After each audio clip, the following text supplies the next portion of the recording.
What's up, people? It's Hotep Jesus, and I'm back, as y'all already know, with a very special guest. If y'all know anything about the history of Hotep Nation, then you should already know that we got our start because of this young lady right here, Sonnie Johnson. She's the one that first put us on the map, first covered us when everybody wanted to ignore us. It was none other than Sonnie Johnson. She held us down. Only black woman that held us down for a really long time, as far as Hotep Nation is concerned. As far as people with status is concerned, as far as people with reach, people with press access, she was the one. She's been out here doing this thing long before I even got into this thing, long before most of y'all got into this thing, long before Trump was even thought to run. She been out here, like Hotep's been told you, Sonnie been out here. But without further ado, Sonnie Johnson, how you feeling, girl? Blessed and highly favored. What's up, brother? Oh, life is good. Life is good. I'm very excited about our show. Hold, I Um, gotta get my swag on. Let me get y'all make see she got the Hotep Nation beanie on, right? gotta flex on it. You know what I'm saying? I'm not gonna lose the title of Black Conservative, but I would definitely say I'm Hotep adjacent. I can't Mhm. look how to do this correctly in this joint. So I yeah. love it.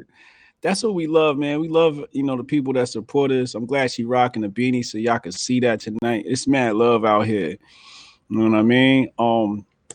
John Lemley hit us with a super chat. $5 super chat. He said, I need to sleep tonight, but I'll catch the replay later. Appreciate you, John. Appreciate you. Definitely appreciate you. For anybody that is not aware, description box has all the merch, things you can purchase, and Sonnie Johnson's link to her Twitter account. But let's get right into this thing, right? So this is very personal, right? Like, so I now it's like you always bring me on Sirius Radio. You brought Doe on Sirius Radio. You know what I mean? But Conversation, man. huh? Fire conversation. I Oh yeah. can't I can't stand to have mediocre conversations. If I find myself in a mediocre conversation, I exit real quick. So it's when I find people that can bring me fresh content that can make me think, make me change my perspective. Those are the people that I like to rock with. I don't like to be the smartest person in the room. I like to surround myself with brilliant minds. Oh yeah. Oh yeah. Same here. So I think where I want to start is since you're like an OG, right, in conservatism, and there's a lot of new people here, right? And you never had a walk away moment, right? Like a lot of these people had a walk away moment. So I want you to walk us through, I understand you are conservative, but how you got into politics, because a lot of people, it seems like the barrier for entry is really low now to get into politics. You figure, especially if you're black, you get a MAGA hat, tweet a couple of things, and, now you're just in the game. So, It's really, really simple. No, what happened was I was young and I had my daughter. I was with my husband, and my daughter was starting to go to school. And my husband was like, okay, so what are you going to do now that, you know what I'm saying? Now your daughter, is going to school. And I was like, well, I want to write. Like it was something that had happened when I had first had my daughter. I had went through a little bout of depression. And I had went home to Richmond, and one of my cousins, she looked at me and she said, "You got death on your face. Is it murder or suicide?" And I uh was like, "What?" You know what I'm saying? I never thought about it or even considered that it was like literally something wrong with me. And she was like, "If anything you could do with your life, what would you do with your life?" And I said, "I would write." And she was like, "Well, you can't make no money writing." And I was like, "Yo, but I can write." And you know what I'm saying? Like yeah. you doubt my skill right now, and I find that rather insulting. So I came home and I was like, look, I'm gonna write a blog. So I said, this is what I want to have my blog about. I want to write about problems I see in the Black community, solutions I think that could fix them. I want to write about our culture. I want to write about our faith, and I want to write about our history. So those were kind of the areas that I chose, and that became the basis of my platform. Those are my four pillars. So what blog was that? Huh? What blog was that? That was your own blog at the time? Yes, that was Okay. Did She Say That? That's when I first created Did She Say That? Okay. And it was based on God, it was based on history, it was based on culture, and it was based on community. So everything had to fit into those 4 pillars. Notice, no conservative, no progressive, no Democrat, no Republican. It wasn't any of that. It was Say them one more time. One more time. it was God. no Democrat, no Republican. At the time, I didn't even know what the definition of progressive was. Right. So what are the 4 pillars again? What are the 4 pillars again? They are faith, history, culture, and community, which includes your family. So those 4 pillars. And it's very important that you remember those 4 pillars, because those are the pillars that change history in America. So if you look at every time that there is a huge shift in American culture, it's a shift that happens in all 4 pillars. So whether it's indoctrination, where they start changing your history, or they start changing the definition of what it means to be faithful or a faithful follower of Christ, or any religion, matter of fact. But what it means when they start changing these areas, when they start tinkering with them, then you understand that they're in the midst of changing the very essence of who and what you are as a people. Who's trying to change it? Whoever. And this is what I'm saying. If you look back throughout history, like, I'll give you like one specific time, and everybody likes to talk about Black people after the Civil War. But let's talk about white people after the Civil War, especially white people in the South. So you had this population that were completely demoralized. So even if you look at the people in the South who were against slavery, the majority of them were against slavery because they couldn't get jobs. There was all of this free labor that was preventing them from being able to work and to prosper in the areas that they were in. So it wasn't so much that they cared to free Black people. It was that they wanted a chance at the economics of what was going on and what was being benefited from the slave trade. So when the South loses, now the white people lose their 4 pillars.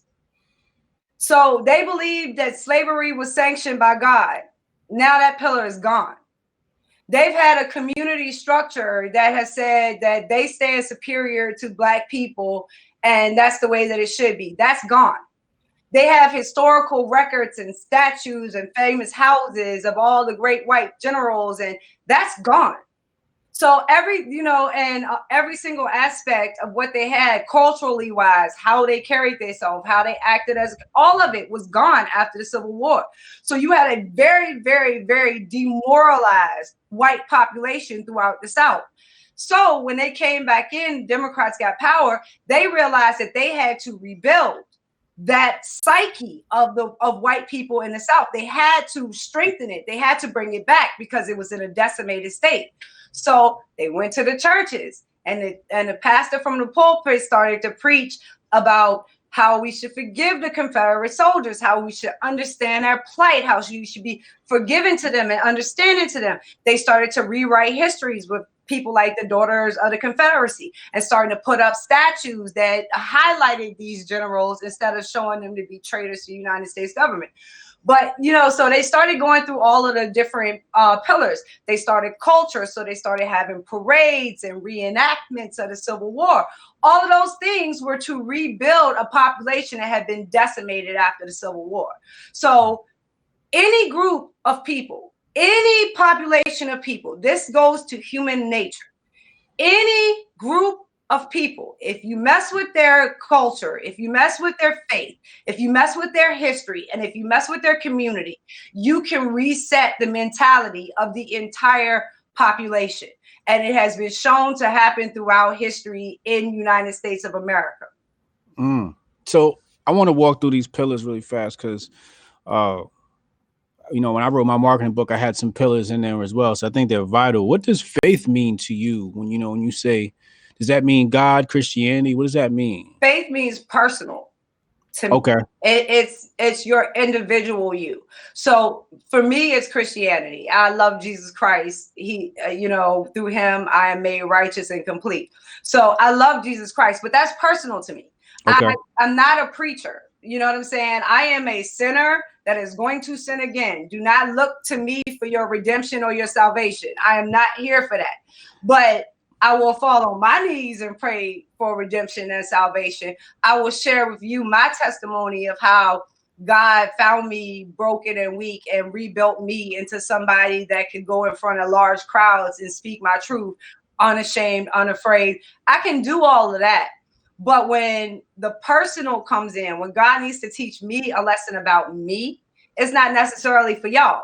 Sometimes it's just for me to understand and make myself a better person so that when I present myself to you guys, I am the best version of myself. And I take that very, very seriously. And this is one thing people do not do. They are not self-reflective. Like, be able to admit to yourself that you lost. Be able to admit to yourself that it's more work that you can do. Be able to admit that stuff to yourself, because it's going to make you become better. It's going to make you push yourself to be better. And you should always want to be the best version of yourself. And like I said, with me personally, I'm the best version of myself with Jesus Christ at the center of it all. Oh yeah, damn, you spitting that fire. Let's go to culture, right? What does culture mean to you? Because culture is where I like to spend a lot of my time. And I love to spend my time there as well. Culture means this the normality of traditions that you withhold and what you deem and value. Okay, so I claim hip hop culture. I'm not going to run away from it because it has bad elements. I'm not going to forsake it because I can look at it and see that it has blemishes and flaws.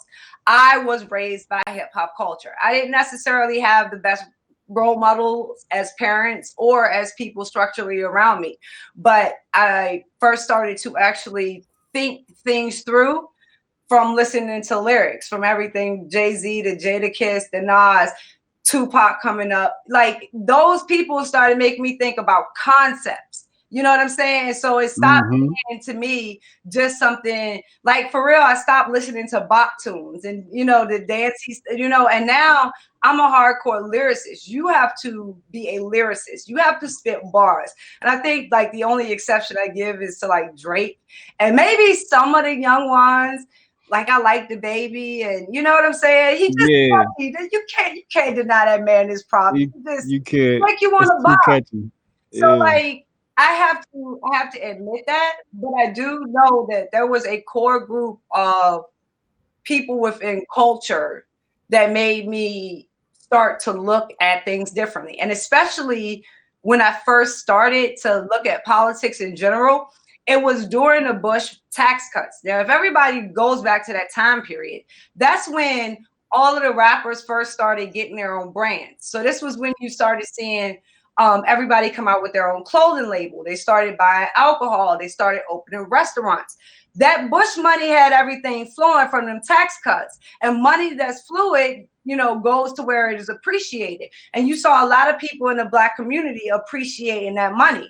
And when they were getting that money, the lyrics that were coming through in the song were not only ownership, meaning I own my own label, or I'm moving into real estate, or I'm diversifying my portfolio, which if you go back during that time period, that's a lot of what it was. It was also a basics of, I'm not going to do things the same way that I used to do things. I'm going to start to switch up the way I maneuver and switch up the way I move. And that's when I started saying, listen, the culture is ready. Like, the culture is decided to make this switch. They don't know its name. They don't know its definition. They don't know its principles. They don't know why. They don't know all of that. They know it's right. They know it works. They know that they have been burnt enough times by progressivism to understand that that is a failed philosophy. And if they want to work and prosper in America, they have to follow a capitalistic system based in conservative principles and qualities. And that's why I stick to culture as far as being a central point in my message. And plus, I love it. It's a basis of who I am. You know, you don't get this version of Sonnie Johnson without the culture. And that's not just the music. You know, like it's the TV shows, it's the movies, it's the dancing, it's the graffiti, it's all of it. It's the spoken word, it's the deaf comedy jam. It's every single aspect of what we would deem hip hop culture. And it's made me, you know, it's a big part of what made me who I am. Word.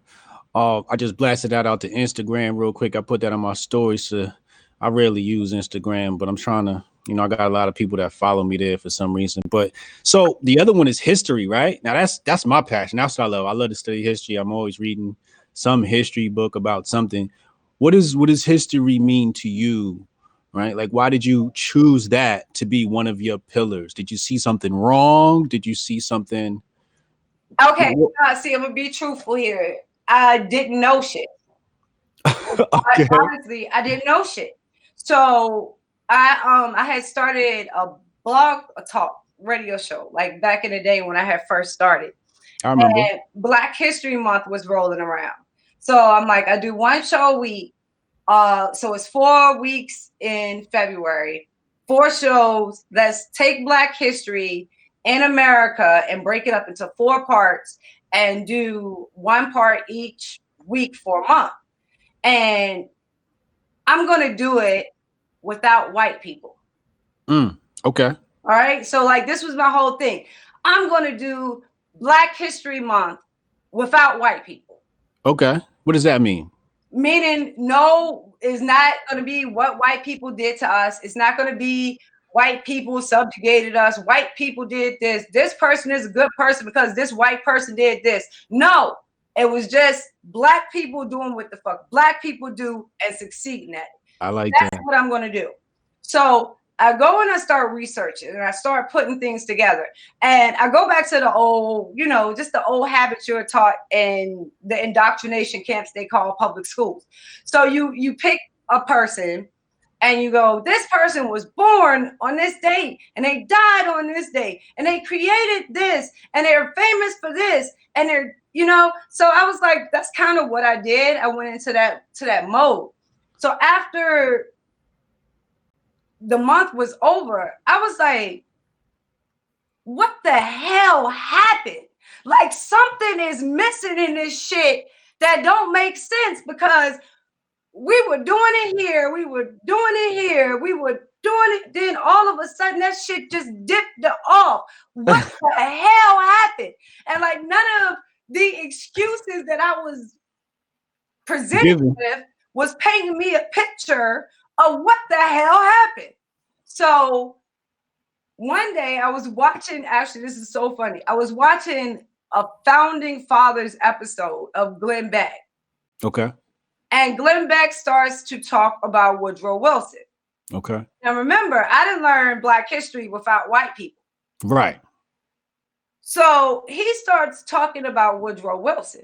And he starts talking about the racism of Woodrow Wilson. And he starts talking about the progressive nature of Woodrow Wilson. And I'm sitting there like, wait the fuck, hold up a minute. This is what I have been missing. This point right here. You can't learn American history by separating it white and Black. You cannot do it, because we interact with each other, we clash with each other, our ideologies meld together, and they, you know, negate and push away from each other. So trying to learn American history, either just from a white perspective or just from a Black perspective, is ineffective.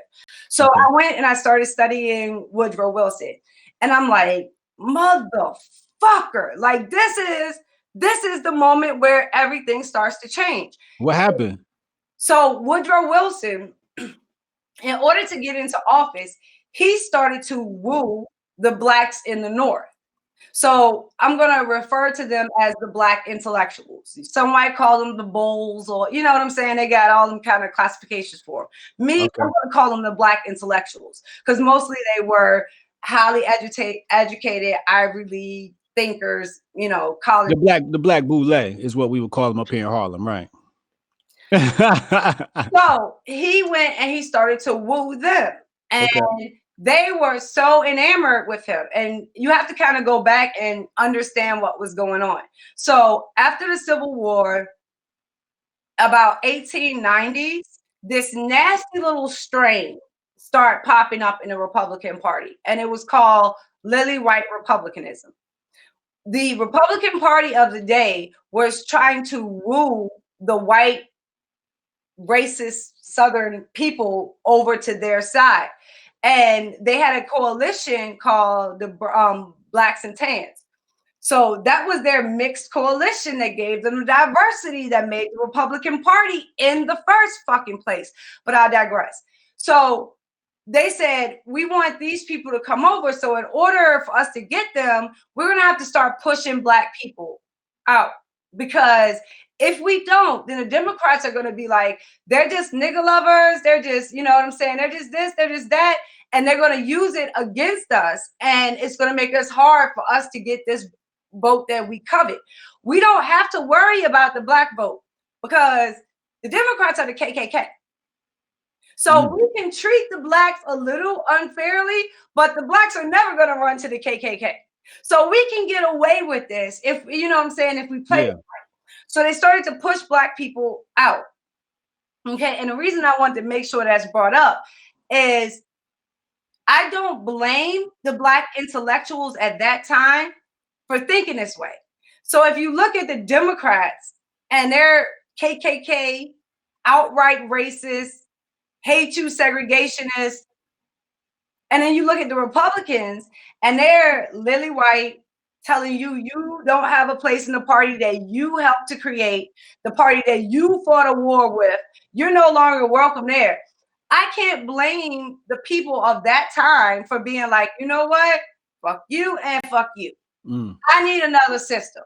I need something else that's different that works for me. I can't blame them for that. Right. So at the time, remember, these are the intellectuals. These are the hoity-toties. These are the people with money. So they were traveling to Europe. And in Europe, Marxism was spreading. So they were going to places like Italy, and they were going to places like Russia. They were going to places like France. They were going to places like Germany. And they would go to these places, and they would be treated like rock stars because it was trying to be sold by the communist regime that not only was communism a better system than capitalism, it also provided racial equality. It can make the idea of racism extinct. So that's what they sold to Black Americans when they went to Europe. So when Black Americans came back and they started to identify with that Marxist ideology, where did they find the ideology itself? They found it with Democrats and progressivism. It wasn't a matter of race. It wasn't a matter of color. It wasn't a matter of diversity. It was a matter of them saying, I like Marxism and this dude likes Marxism. So we can go with this dude and we're going to get Marxism. Even if he doesn't know it, in the end, Marxism is going to bring us to a racial equality where we're going to get rid of this capitalist system that has both Democrats and Republicans being racist towards us. So you can't blame them for the situation at the time, because honestly, what would you have done? Like if you had Democrats being racist on one side, Republicans being racist on the other side, what the hell would you have done? Yeah. So you can't really blame them for that. Right. But they chose Marxism. Marxism was their answer. So they looked and they saw Woodrow Wilson. Woodrow Wilson is the father of American progressivism. Progressivism is just Americans' version of Marxism. Okay? Right. So this is the father of progressivism in America. Every single one of these Democrats that are telling you that they want a progressive future, understand the father of their ideology is progressive Woodrow Wilson. Okay? Right. Get more to that. But they supported Woodrow Wilson. It's like, we're going to get behind him. We're going to champion him. And he is going to be our generation's Abraham Lincoln. Like, they really believe this. Now, the Black people in the South was like, y'all motherfuckers is crazy. No. And they still were rejecting Democrats. but it was the blacks in the North that was like, yo, they got this ideology. We're going to get to a point where it's going to, you know, destroy racism and we're going to be cool in this country, but we just going to have to roll with this dude. So Woodrow Wilson gets elected,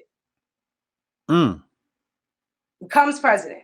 One of the first things he does when he gets into office is resegregates the U.S. military. So mind you, it was desegregated after the Civil War, or at least integrated to the point that blacks were actually allowed to join it. So this is one of the first things he does when he gets in, is he just resegregates the military. Wow. Right? Okay. So, and then he also segregates government. Basically by firing all of the black people that worked in the government, except for like 2 or 3 janitors that were allowed to keep their position. And like, this is crazy shit. Then he goes, and at this point, the KKK is not a big organization.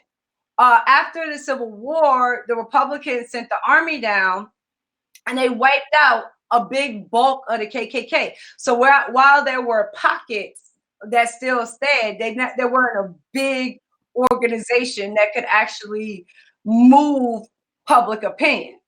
Until, of course, progressive Democrat Woodrow Wilson decided it would be great to have the very first movie night in the White House, and he brought in Rebirth of a Nation, the white supremacy indoctrination film, and he played it in the White House. Stop playing. No.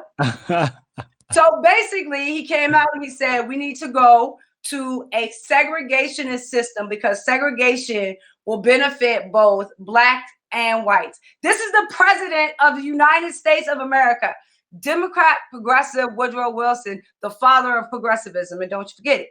All right, so he goes and he does all of this stuff, and the black elites come to him, and they come to him, they're like, wait a minute, dude, hold up, wait, whoa. This is not what we signed up for. This is not what we were supposed to do. What's going on? And Woodrow Wilson basically looked at them and said, if the Negro made a mistake in voting for me, then he ought to correct it. That was his response. And under the tenure of his administration, segregation spread like wildfire across the South and to many places in the North. So when you look at like what FDR would be able to do with the New Deal coming up after this, it was only possible by the segregation that was put into place by progressive Democrat Woodrow Wilson before him. Oh my God. All right, hold up. You just hit me with the hammer and shit. y'all hope y'all paying attention, man. Sonnie dropping gems on y'all, yo. The black elites lost. This is the point that needs to really be remembered. They lost. They went, they put their chips on the table, they took a gamble, and it bit them in their ass. So this was their first loss to progressives, but it won't be their last loss. All right, hold up. All right, before we get to the next loss, hold on, right? All right, so you previously said that the Republicans wanted to push black people out. Do you remember some things that they did to push these black people out or to discourage them? Or it was all done through committee systems, because back then they had a system of I can't think of the word, like Tammany Hall in New York, patronage system. Okay. So they had a patronage system, and basically the way the patronage system was set up is that you had people at the top, and they kind of ran everything, and they kind of put people into positions basically the same way it works now, and why certain people can't get into certain organizations to do certain things. That same patronage system is still in place today, because the people at the top organize the system down and put people in the seats where they want them to sit. And the people that they don't want to be in those seats don't ever make it to those seats. Not much has changed. Yo, what the fuck? Yo, you know, it's really hard to blow my mind, and you fucking my head up tonight. Nothing has changed. That's why I said the best way to defeat what is going on today is to know history and understand how we got to this point in the first place. Oh my God. All right. So I'm still stuck on this Woodrow Wilson time period, right? All right. So a lot of people say that the political party switched. My response is they didn't switch, they switched, they switched tactics. Not What do you yet. what's that? Not yet. They Not haven't yet. switched, yeah, at this point they haven't switched tactics yet. At this point, the only thing that they switched was ideology.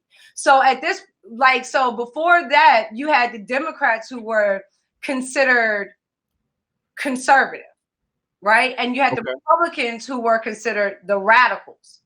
So this is the point where that started to change, as far as the adjective in front of it started to change, as opposed to the parties themselves. It just started to switch from being conservative to being progressive, and then you have the Republicans kind of going the other way from being radicals to being more conservative. Interesting. So what's the difference between a conservative and a radical at that time period, I guess? The radicals wanted to end to slavery. That was nothing about conserving the way that America had been maintained and upheld. They were about a radical just reshaping of how our constitution was being bastardized. So that to them made them very, very radical. And of course they did some radical things after the Civil War as well. Like they were the first ones to introduce a welfare system, and that being the radical Republicans, a welfare system directly targeted towards Black people with the Freedmen's Bureau. So what they did was they created this kind of slush fund, and they sent Blacks throughout the South, and they were like, okay, we're going to offer you free food, we're going to offer you free housing, we're going to offer you free schools, you know, so we're going to give you health care, we're going to start to take care of you. We only asked one thing, just one small little teeny thing in return for that. Don't go and kill your former slave masters. Hold on, Sonny, hold on, wait, Sonny, hold on, wait, few seconds, cause your camera glitching, and they tend to do this when we get into some good content. They tend to send the tech geeks down to kind of slow us up. Go ahead and try to test it again. Let me see if I can hear you. Okay, can you hear me? All right, let's do it. Yes, pick up where you left off. Okay, so what was that? All right, so you had this time period. They're the ones who sent the Freedmen's Bureau down, and it was like basically the only thing that we asked you to do is not to go after your former slave masters and kill them.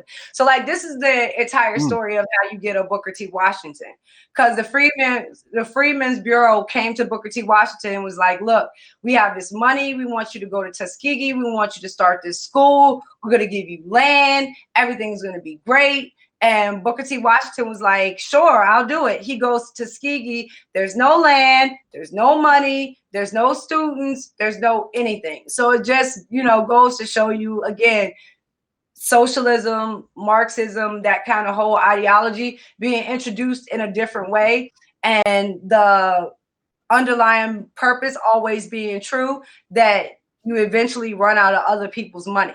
And that's exactly what happened. When the United States government ran out of money, they stopped the Freedmen's Bureau, and all the promises they made to Black people were broken. And that's not even talking about reparations. And that was the Republicans? Yep. Wow. So the Republicans are out here acting like liberals in the beginning, acting like socialists. Yep. All right, so we got to go back. We got to go back some more in history.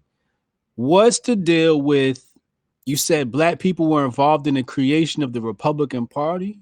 Yes. Free Black men in Texas were some of the first originators of the idea of removing the wigs and bringing in and creating a new party. So while it's officially said that it was started in Wisconsin, there were people all across the country kind of in pockets voting to establish a Republican Party. So it wasn't just one group of people in one room. It was a conglomerate of people. They just used that one room as an example. And a lot of those rooms within the South, there were a lot of Black people in those rooms. The abolitionists of the day. Right. Okay.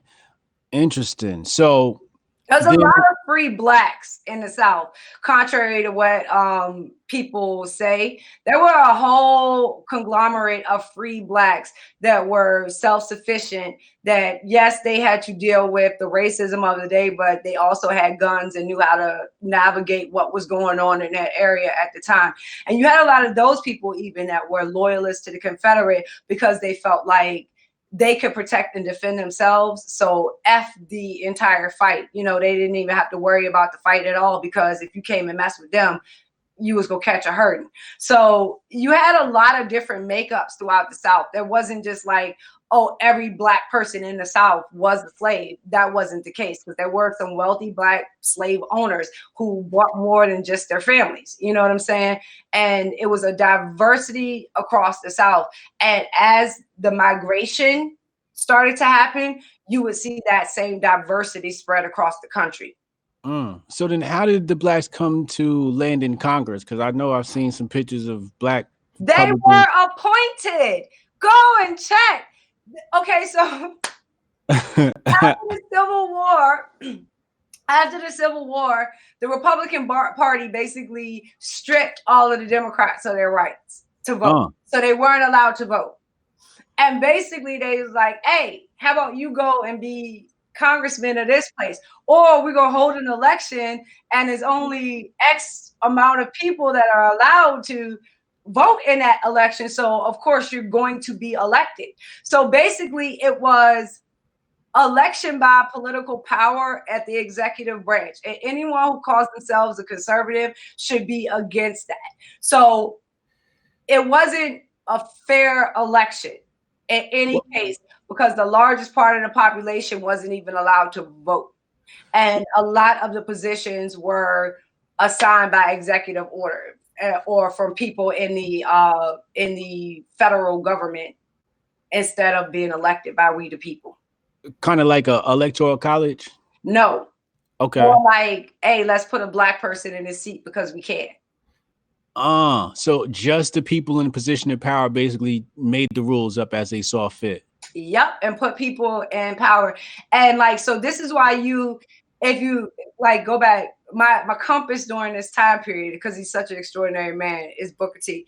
So if you go back like during this time period, that's when you'll have Booker T just talking really bad about politics. So you know that quote that everybody uses from Booker, where they go, there's a class of Negro that doesn't want the problems of the black man to be solved because they get paid from it. Because, okay, think about it. When Booker T. Washington said that quote, there were no black Democrats because the Democratic Party was full of the KKK. Right. There were only black Republicans. The black Republicans that he was talking about were the blacks that went and ran for political office, so they really didn't have to do any work. The blacks that went and became pastors of church, so they never really had to do any work. You know, like those were the people that he was talking about when he said that quote. There were no black Democrats. So people try to use it now in the context of American history now, but that loses the entire context of what he was trying to say. What he was trying to say, that there was a strand of black people within the Republican Party that will keep the ills of the black people in front of the public. Now, there are two ways to do that. People think that the only way you can keep the ills of a community in front of the public is by talking about them all the time. Yeah. No. The second way is by ignoring that there are actual ills in the community. If you ignore the fact that the ills exist, and the ills will continue to exist, therefore they will always be in the forefront of any conversation. So there are two very, very distinct ways to make sure problems stay relevant. And not only can you talk about them and use race baiting and use kind of identity politics, but you can also ignore them and pretend that they don't exist at all, which actually keeps them there and keeps them festering and metastasizing. All right. So I got another question. Why would they elect black Republicans? What was the motive or incentive, or like what? Because you would think that the majority of the population, as far as the South, was black. Oh yeah, so that's right. Yeah, over the majority of the 50%. population. So if you take out the majority that could no longer vote because they fought with the Confederacy, then what's the biggest population in the South? The black people, It's yeah. Black people. And Yeah. this is like prior to the Great Migration, when everybody starts to really spill out. So the largest concentration of Black people in America was in the South at that time. And it only made sense to give them representation, I guess, that looked like them. And mind you, during this time period, nobody pretended they were colorblind. Nobody pulled that bullshit where they didn't look at you and say that they acknowledge that you're Black and you have to fake and pretend you don't know that they're white. Everybody was very crystal clear. We could see with our own eyes that our melanin count is a little bit different. And they operated from that point. And like, it wouldn't be until after the Woodrow Wilson era that you would start getting any sort of colorblind conversations. Damn, Sonny.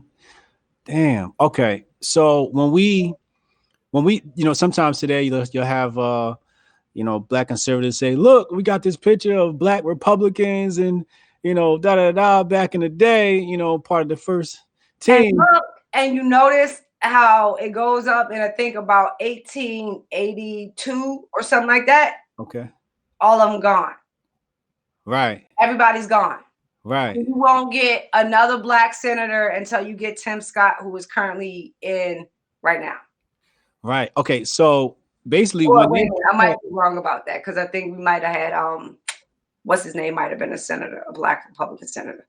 Okay. Can't think of his name at the moment. I might be wrong about that one. Right. It's all good. We fact check. check. I'm pretty sure Tim Scott, because Tim Scott on his first run, he didn't even get elected to his office. He got placed into his office, and then he had to run again to be elected. And I think that made him the first Republican in the Senate. First Black Republican in the modern times. Okay. So when we look at these so-called Black Republicans, really we're looking at shines, we're looking at bootlickers, we're looking at just people just propped up and put in place, or are these leaders, good Black leaders? What are they?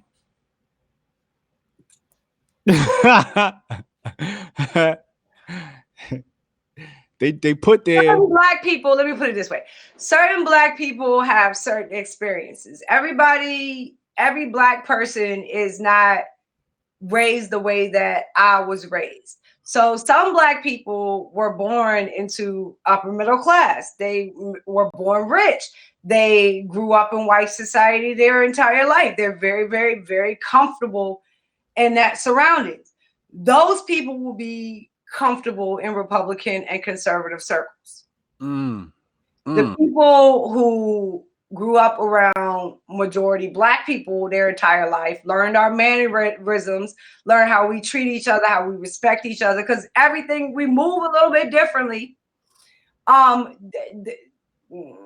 they're not going to be comfortable in those spaces. It's going to be highly, highly uncomfortable in those spaces, unless, of course, you desire something from them that makes you want to, act out of character and maybe out of your soul's natural orbit.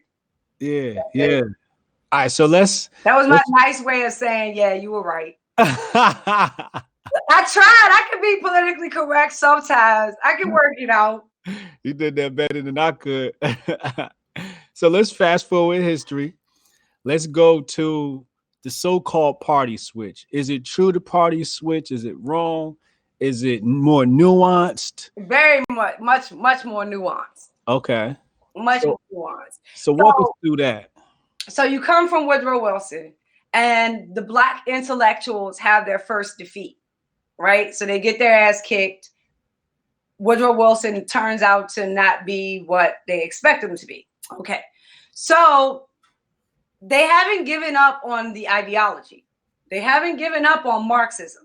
They just decide that he was a bad Marxist. Okay. Now, understand too, at this time, Marxism hadn't shown itself. Like, the death count hadn't started to pile up yet. Right. The true after effects of Marxism had not truly presented itself. So they were still working off of theory, and, theory and basis and stuff. So along comes FDR, and it's Marxism all over again. So if you look at FDR's coalition, FDR had a coalition of Democrats, Republicans, and Black intellectuals. It was a whole nice, pretty party of people who wanted more government interference with the American economy and American life overall. So they all got together. They all voted for FDR. FDR comes in. He passes the New Deal. Black people get screwed again. So you got to think about it in terms of we, and especially Black people in the South, we're fresh off the plantation. So you're talking like one generation, starting the second generation, fresh off the freaking plantation. Right. Back then, to schools like Tuskegee were graduating more self-made millionaires than Harvard, Princeton, and Yale combined. Okay, because if you went to this school, Booker T. Washington demanded that you had a trade. You have to have a trade. So you were able to use your trade to feed your family and take care of yourself. So if you wanted to go and become a lawyer or become a judge or become any of those careers that will cost you 12 years for you staying in college, first have a trade. And then that trade will sustain you while you're going through those years of education. But he also got people to start thinking and understanding that like there's going to be no movement in our community, the Black community, until we find that there is as much dignity in tilling a field as it is in writing a poem, and understanding that manual labor is just as relevant, necessary, and mandatory as the intellectual thinkers of the day. So he started to move them into kind of that philosophy of thinking, and that pushed them, a lot of people, to become self-sufficient, to become economically independent, and to actually become self-made millionaires, entrepreneurs, business owners. This is why you start to get the birth of Black Wall Streets all across the South, because this ideology of the individual, of conservatism, of capitalism, of making yourself such a commodity to your community that they would be stupid not to understand your own brilliance. And like that was put across by things like the Carver Project with the potatoes and all the vegetables, and how they could be diversified and changed to so many products that could be used capitalistically, as well as Booker T being able to come up with a recipe to create red bricks. Those bricks are what they actually used to build Tuskegee Institute, and the rest that they had over, they sold them for profit. So they started to turn those simple, basic concepts of we can do for ourselves, we can create for ourselves, we can become for ourselves, and we're going to do it in such a great fucking fashion that nobody is going to be able to deny how brilliant we are, how wonderful we are, and how much of a commodity we are for this country. So boom, that's what you have. So now you have this whole generation of people, and you know, they make it out like we never. How does Black Wall Street get built if you never? You know, how? And it's not just one Black Wall Street in Tulsa. They're spread all throughout the South. I was born in one in Richmond, Virginia. You know what I'm saying? Jacksonville area, Virginia, was a Black Wall Street. So it was more than one freaking Black Wall Street. And we built it because we had no choice. You know, you didn't want us in your stores. You didn't want us in the restaurants. You didn't want us in your schools. You didn't want us in your church. You didn't want us. Well, fuck you. We'll build it ourselves. And we did. We built entire cities that represented us. The architecture was us. The financing was us. The materials were us. Every freaking step along the way, there was a Black person ready to fill the need of that community building itself. That's how we got to Black Wall Street. Along comes, and mind you, one of the reasons that they don't talk about the other Black Wall Streets, they only talk about Tulsa, is because of the racial aspect of it, where they can say that Tulsa was burned down. Now, ask them why the other Black Wall Streets faded. Because it wasn't racial tension. It wasn't a racial riot. It wasn't any of that. Ask them why the other Black Wall Street started to decline and fall down. Because the white man's ice started getting colder. Nope. Okay. That wasn't it. Okay. So the Black intellectuals again went for FDR, voted for FDR. FDR brings in the New Deal. Part of the New Deal triples the taxes. All right. Now, if you have legacy money, if you have that oil bearing money, if you have that steel money, that old money, and them taxes get raised like that, you can sustain it. What happens if you a newly self-made millionaire and you get hit with triple taxation? Wow. Wow. So now you're looking at a completely different scenario. Okay, so that's all good, right? Uh-huh. You raised our taxes, fuck it. We entrepreneurs, we did this before, we'll make it again. So what do? They start regulating, especially when it comes to things like agriculture. So you can't grow this. You can only grow this. You can only sell this at this price.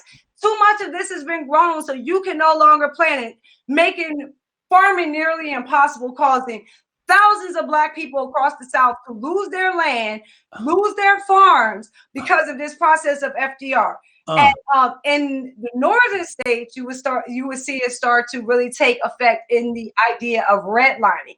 You don't hear a lot about redlining affecting southern states. When people are talking about the effects of redlining, the majority of the effects of the places that they are talking about are either up north or in the west, because it wasn't really something that faced a problem in the South, because we had our own communities. You couldn't redistrict us somewhere else because we owned every fucking thing. So, but in places in the north where that wasn't the case, they were able to kind of redline districts and kind of push residents into places where you could rent, or the property level were so low you could afford. You know what I'm saying? So that gave them the ability to start pushing peak populations into small centers. Even then, you would build a community up. They would push you into this community. You would build a community up. Along comes FDR and says, you know what? Your community is not good enough. Let me tear it down and build another one for you.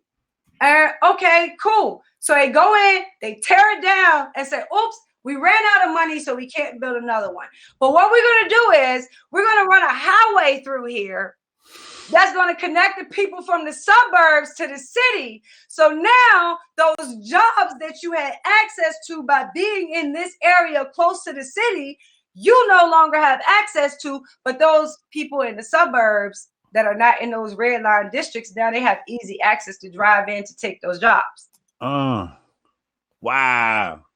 God damn. Not only that, now they're going to give these people more power through the Wagner Act and unionization. So they make it even more profitable, even more beneficial for you to come in and get these jobs, because they are protected jobs. Now there's a minimum wage. You know, now there are things in place that makes it very, very attractive for people to come in from the suburbs to the city and take these jobs, or people from the city to work in the city, but take their money, their income, and move out to the suburbs and spend it out there. So you come down with an economic crunch from all sides, where your money is being drawn out by taxation. You are not able to rebuild and replenish that money because you're faced with regulation. And at the same time, you're being pushed by your local government into an area where you're not allowed to access capital or credit. And the property values have deteriorated so low that it makes no sense for you to even want to own there.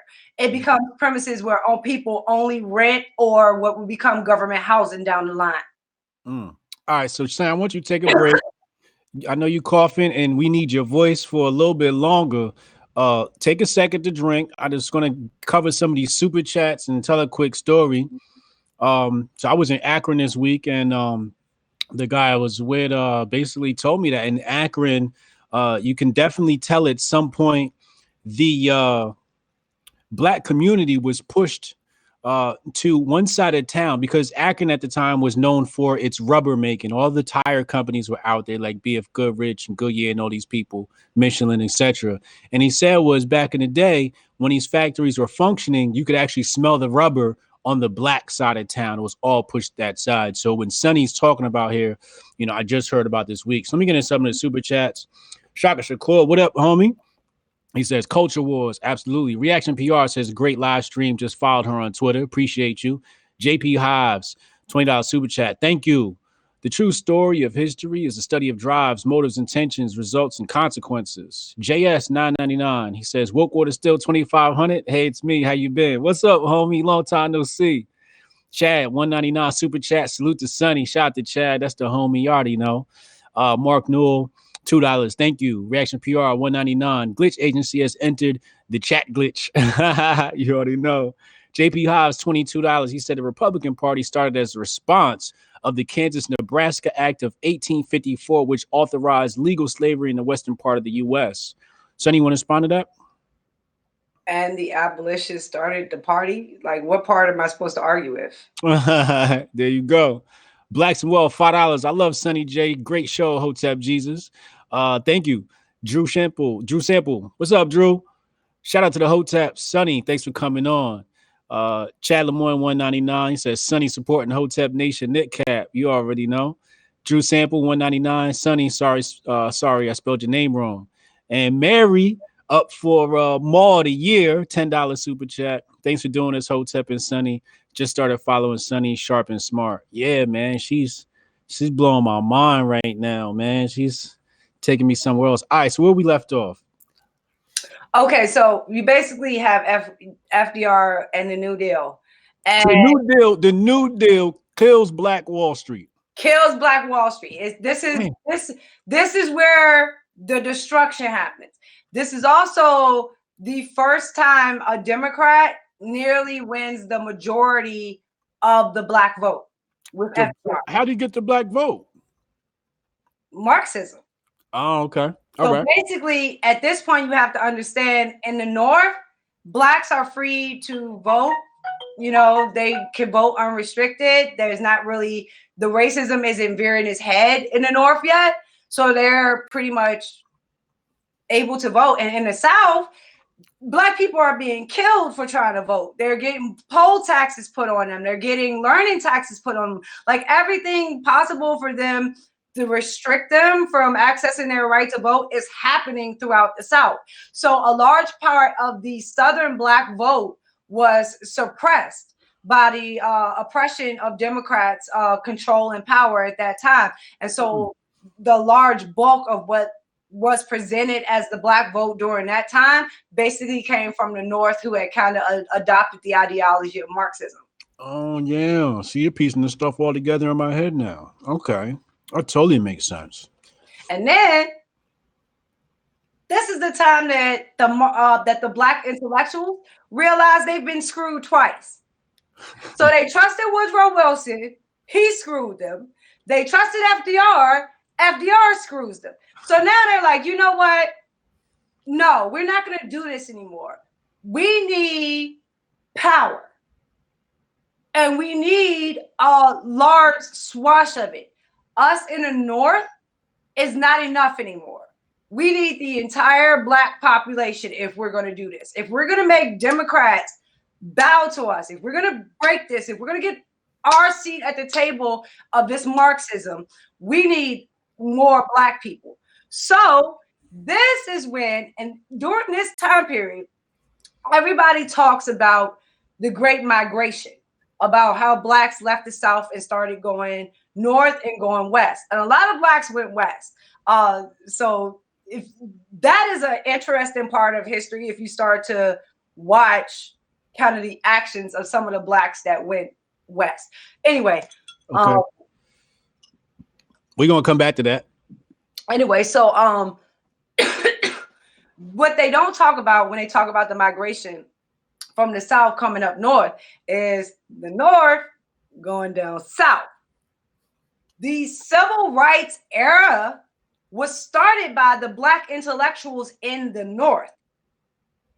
They wanted the blacks in the South to become a part of their coalition.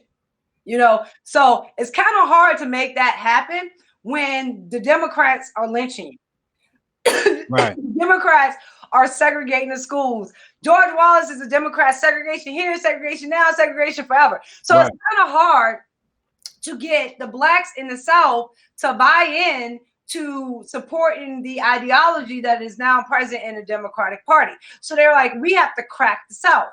So they start to send their operatives to the South and push the idea of civil rights, using the court system, using the legal system, protesting, boycotts, all progressive kind of ideas about how you shape a system. They start pushing all of those things down South. And what time period is this?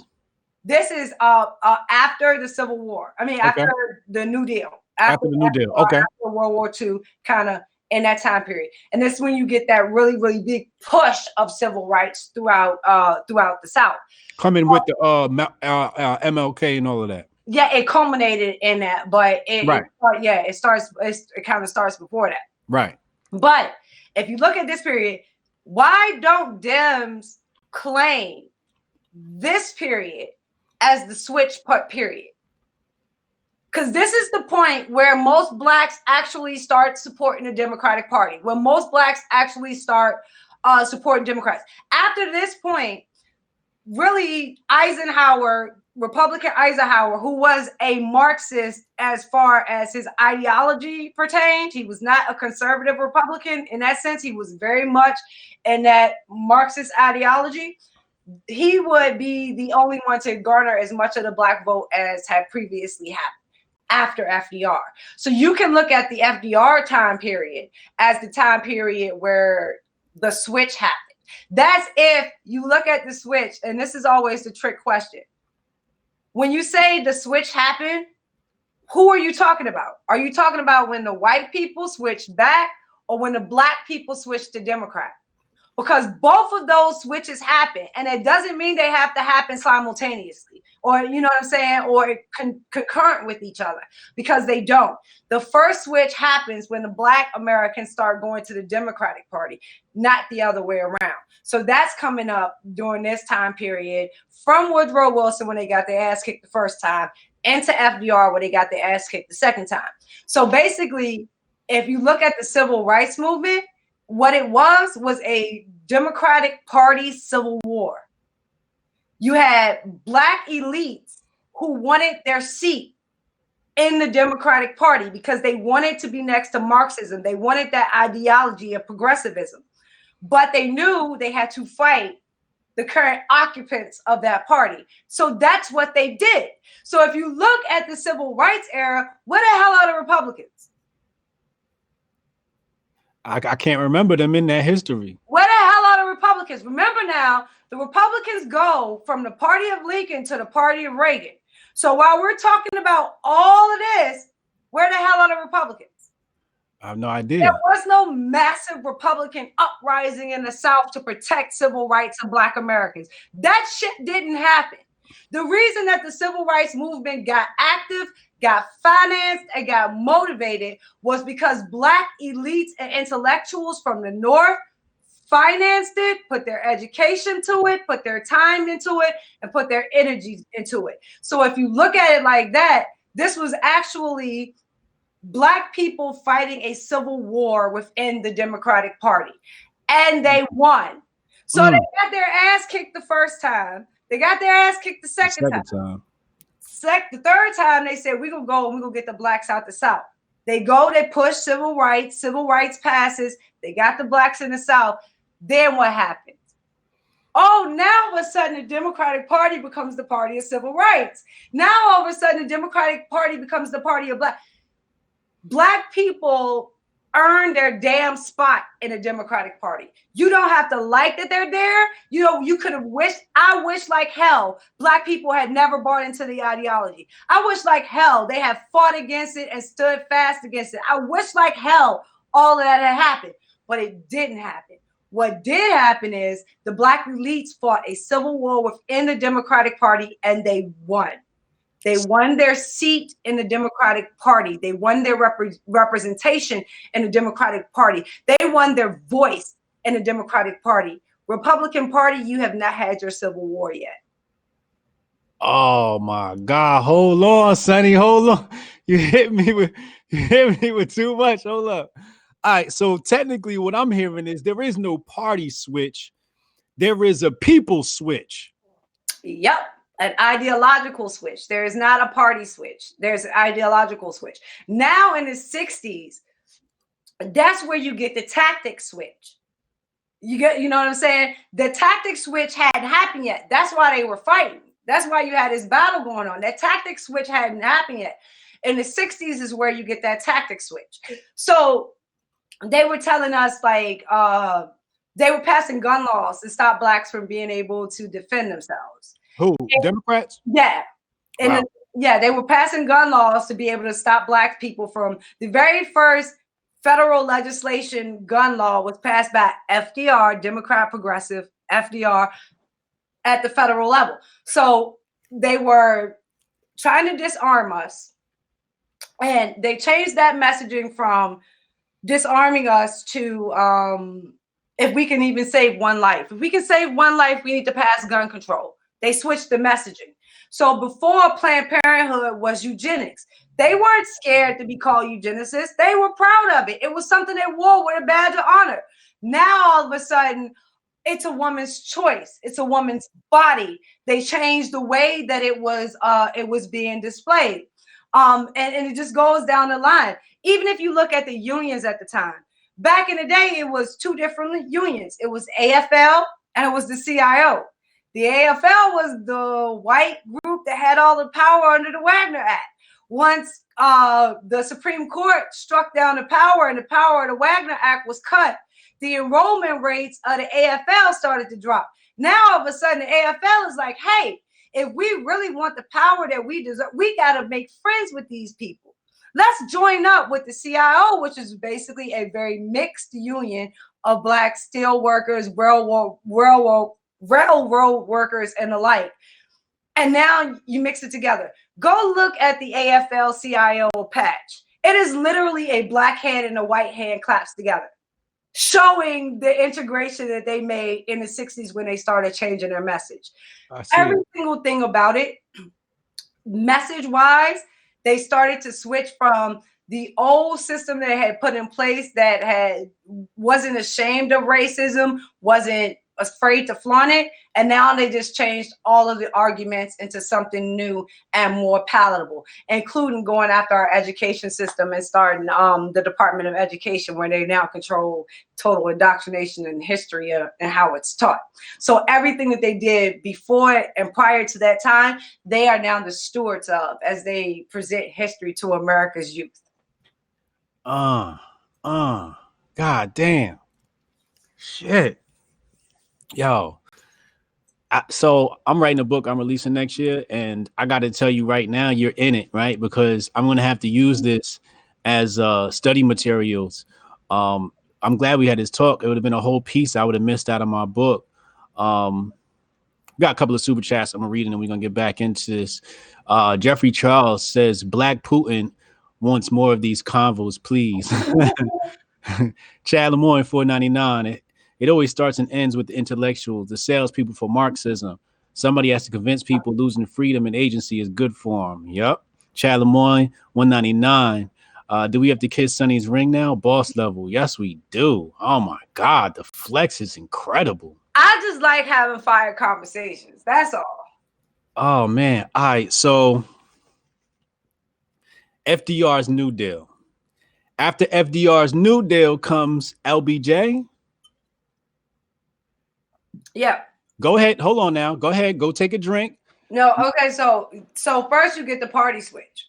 Okay. The party ideological switch in the 60s. And it's kind of really important that you understand what was going on in that time period, because you will understand how different Black America was. Like, not in the sense of we're different than when we were then. I'm talking about how diverse we were. We were like all over the place as far as what we believed and the ideology that we ascribe to.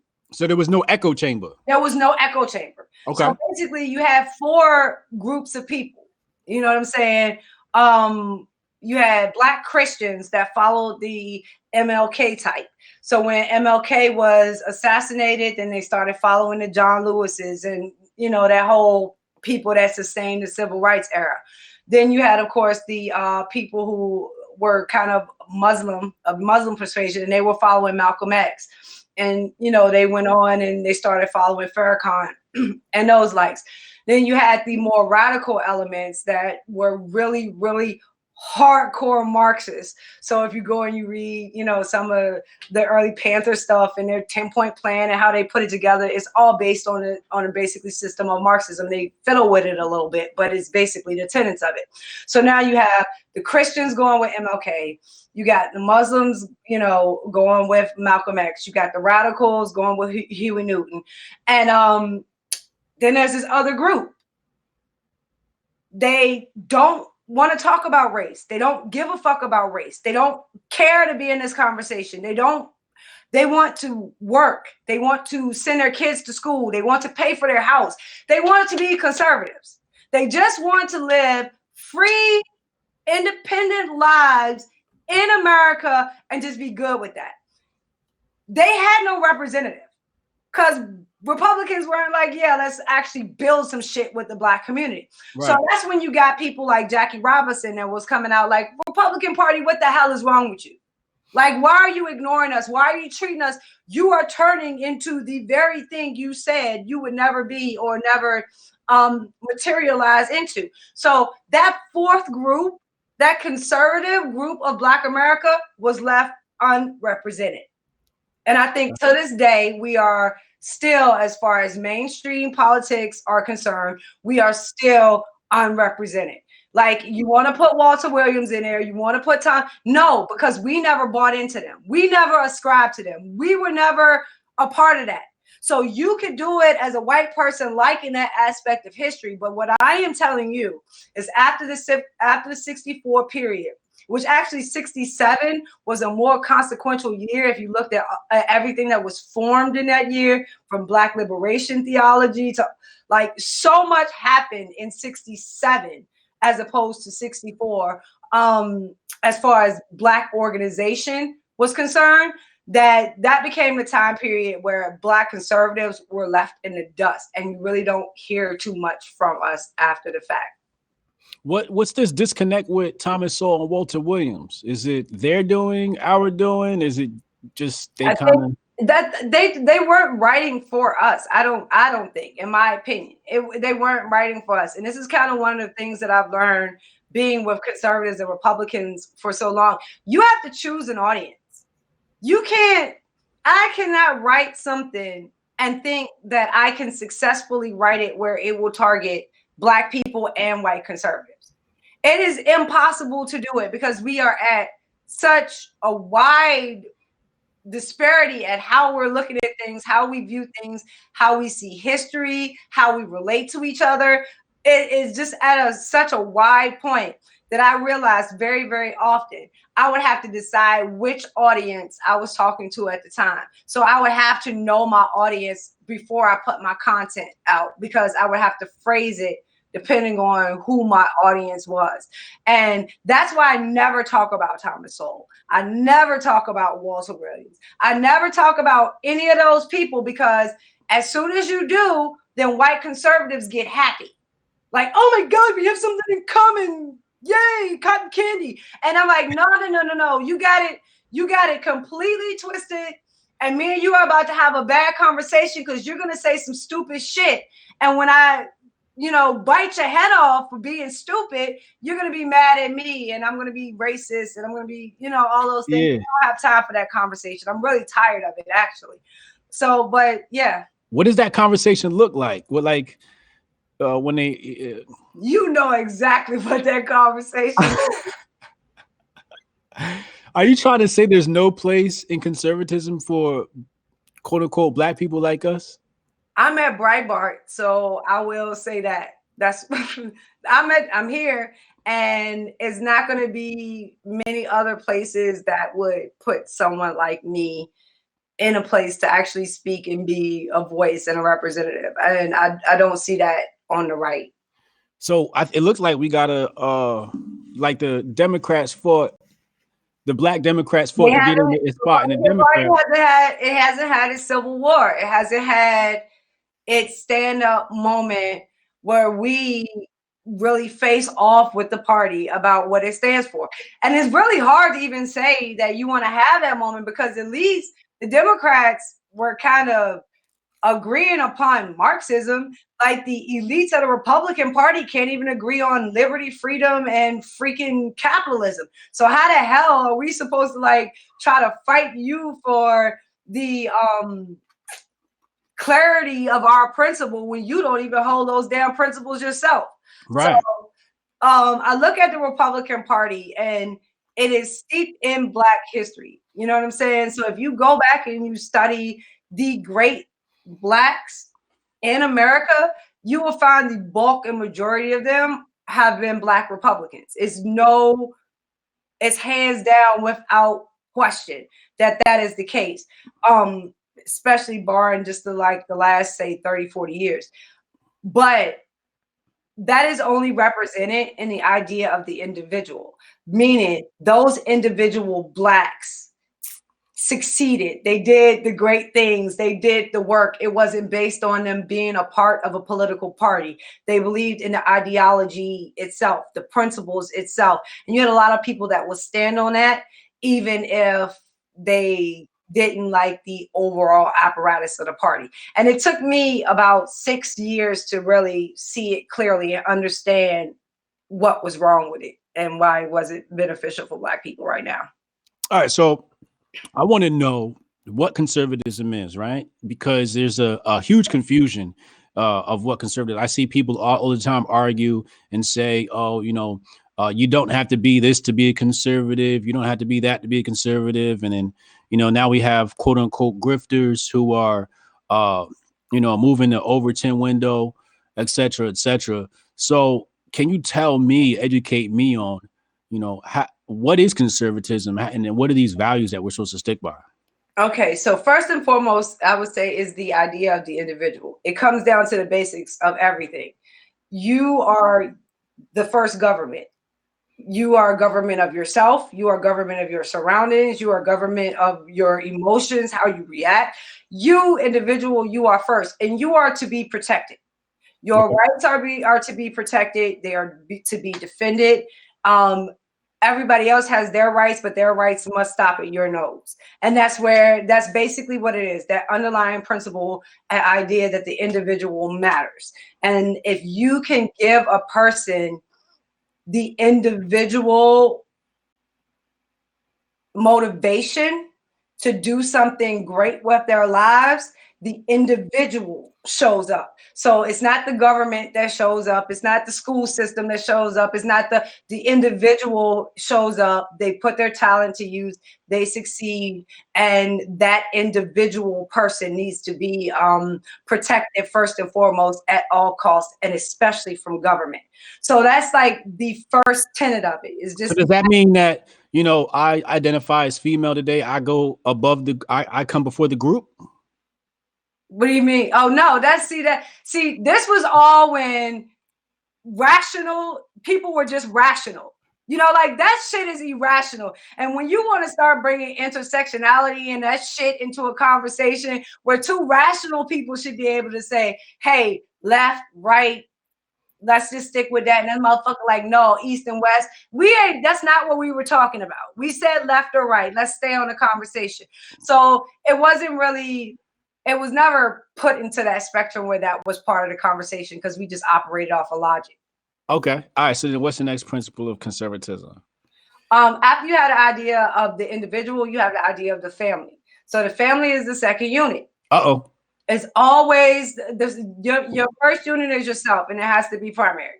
Then the second unit is your family. So your first responsibility outside of your idea of the individual is to not to cause any other strife to the group. So you are to make sure that you are in a position to take care of yourself, your family, your household in both economic and defensive terms, and spiritual warfare terms, and education terms. Remember your 4 pillars. Those things you are responsible for within inside of your family, and you have to maintain them. You have to, it is your responsibility to do so. And you should be fighting the government anytime the government tries to put its hand in what is happening in your first line of government, which is your house, your family, that unit that you are responsible for. That deserves to be conserved above all things else. That idea of a basic family unit. Okay. Then after you have the individual and you have the family, then you have the community. So Okay. once you start building out from that, now what does your community need? How can you be a steward? How can you activate in philanthropy? How can you give back the knowledge that you've learned? How can you spread around the resources, be it economically or tangibly in some other way? How do you do that and be a good steward within your community and conserve the things that make your community what it is? The history of it, the architecture of it, the parks in it, the history, all of those things that make your community the place you want to raise your kids, the place you desire to raise your kids. And that's where a lot of Black people miss out on that connection with conservatism, because we're not put in those areas where that community clicks, where it connects, because you're not owning it, you're not running it, you're not managing it, you don't have assets in it. So it doesn't hold the same amount of weight as, say, the other areas of your person or your family unit that you can actually control. And I think that that's where we have a big separation as far as conservatism and what it stands for. Then the last part would be the government apparatus of it, which means local government closest to the people having the most power over the people. Period. You are not supposed to be looking at your federal government to solve problems for you. If there is a problem at your local level, then you should be looking at your mayor. You should be looking at your city council. These are the people that you can actually go to, you can actually talk to, you can actually get access to in a very viable way that makes actual change palatable on the ground. And that has to be the area where we start to focus. But now when we have a situation where that idea of politics on the ground is under one party rule and doesn't have competition of ideas or diversity of ideas, then that starts to break down. So now you have 2 layers of the conservative chain broken in the Black community, that community aspect of it and the political aspect of it that rules over the community. So those 2 links are kind of broken. The biggest problem with, I would say, conservatism and breaking those ranks is conservatives love the first part, the idea of the individual. They'll tell you that all day. They love the first part. They love the second part. My family, my this. I wish you would. Love the. When it gets to that community part, that's where the problem gets in. That's where all of a sudden it's like, no, I'm an individual. They go back to the first part. I only care about me and my family. They go back to the second part. And I'm like, well, what? There are other steps in conservatism. It just can't be you and your family. And that's where they're stuck at, whereas you and your family. So now you got you and your family. Say you got a big family. All in all, that's 12 of y'all. Your community is made up of 20,000 people. Somebody's going to lose in this equation. Yeah. You're 12 voting against these 20,000 because all you care about is what's happening in these spaces, then you're going to fucking lose. Yeah. You're going to continue to lose because the people in your community, you refuse to connect with them because you're so stuck on being an individual in the first stage, family in the second stage. You never let yourself get to the third. And if you never let yourself get to the third, then you cannot understand the fourth and how government, even at the local level, affects every single aspect of the levels that fall down. So that means they start to affect your community. where you can be redlined, where you can be regulated, where you can be taxed, where they can buy a majority of the land in the city and just sit on it and just let it sit there and fester. Don't sell it, don't build it up, don't use it for any reason. Just let it sit there and just turn the communities into trash while the city owns that very property. If you're not going to be fighting against things like that, then they're going to say, okay, now what can we do in your house? And if you look at this now, well, take the Green New Deal. They're basically going to tell you, you have to tear down your whole damn house and rebuild it to our specifications. And it's not going to be a law that's just going to come from the federal level.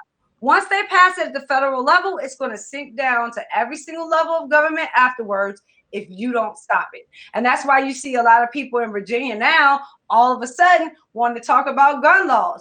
We had an election where you should have came out and voted for gun law, against gun laws. You should have been active. You should have been organizing, but they don't. They wait until after the shit is done. And then they want to stand up and complain and say what they're not going to do. And then use the power of their local government to pass laws, basically like sanctuary cities for guns. They understand the power of the republic. They understand the power of local government. They know how to use that shit when it's beneficial for them and is necessary for them to get to the achievement that they want to. But let me talk about it in conversation and related to the Black community, and all of a sudden you lose your fucking mind about what the hell a republic is and how it operates. So that's the idea, is that they can't, they love the first step and the second step, and they want to stay there. And when you have someone that comes along and says, okay, so how do we take our conservatism and brand it as part of the third step, the solution, the fixing, the remaking, the renaissance?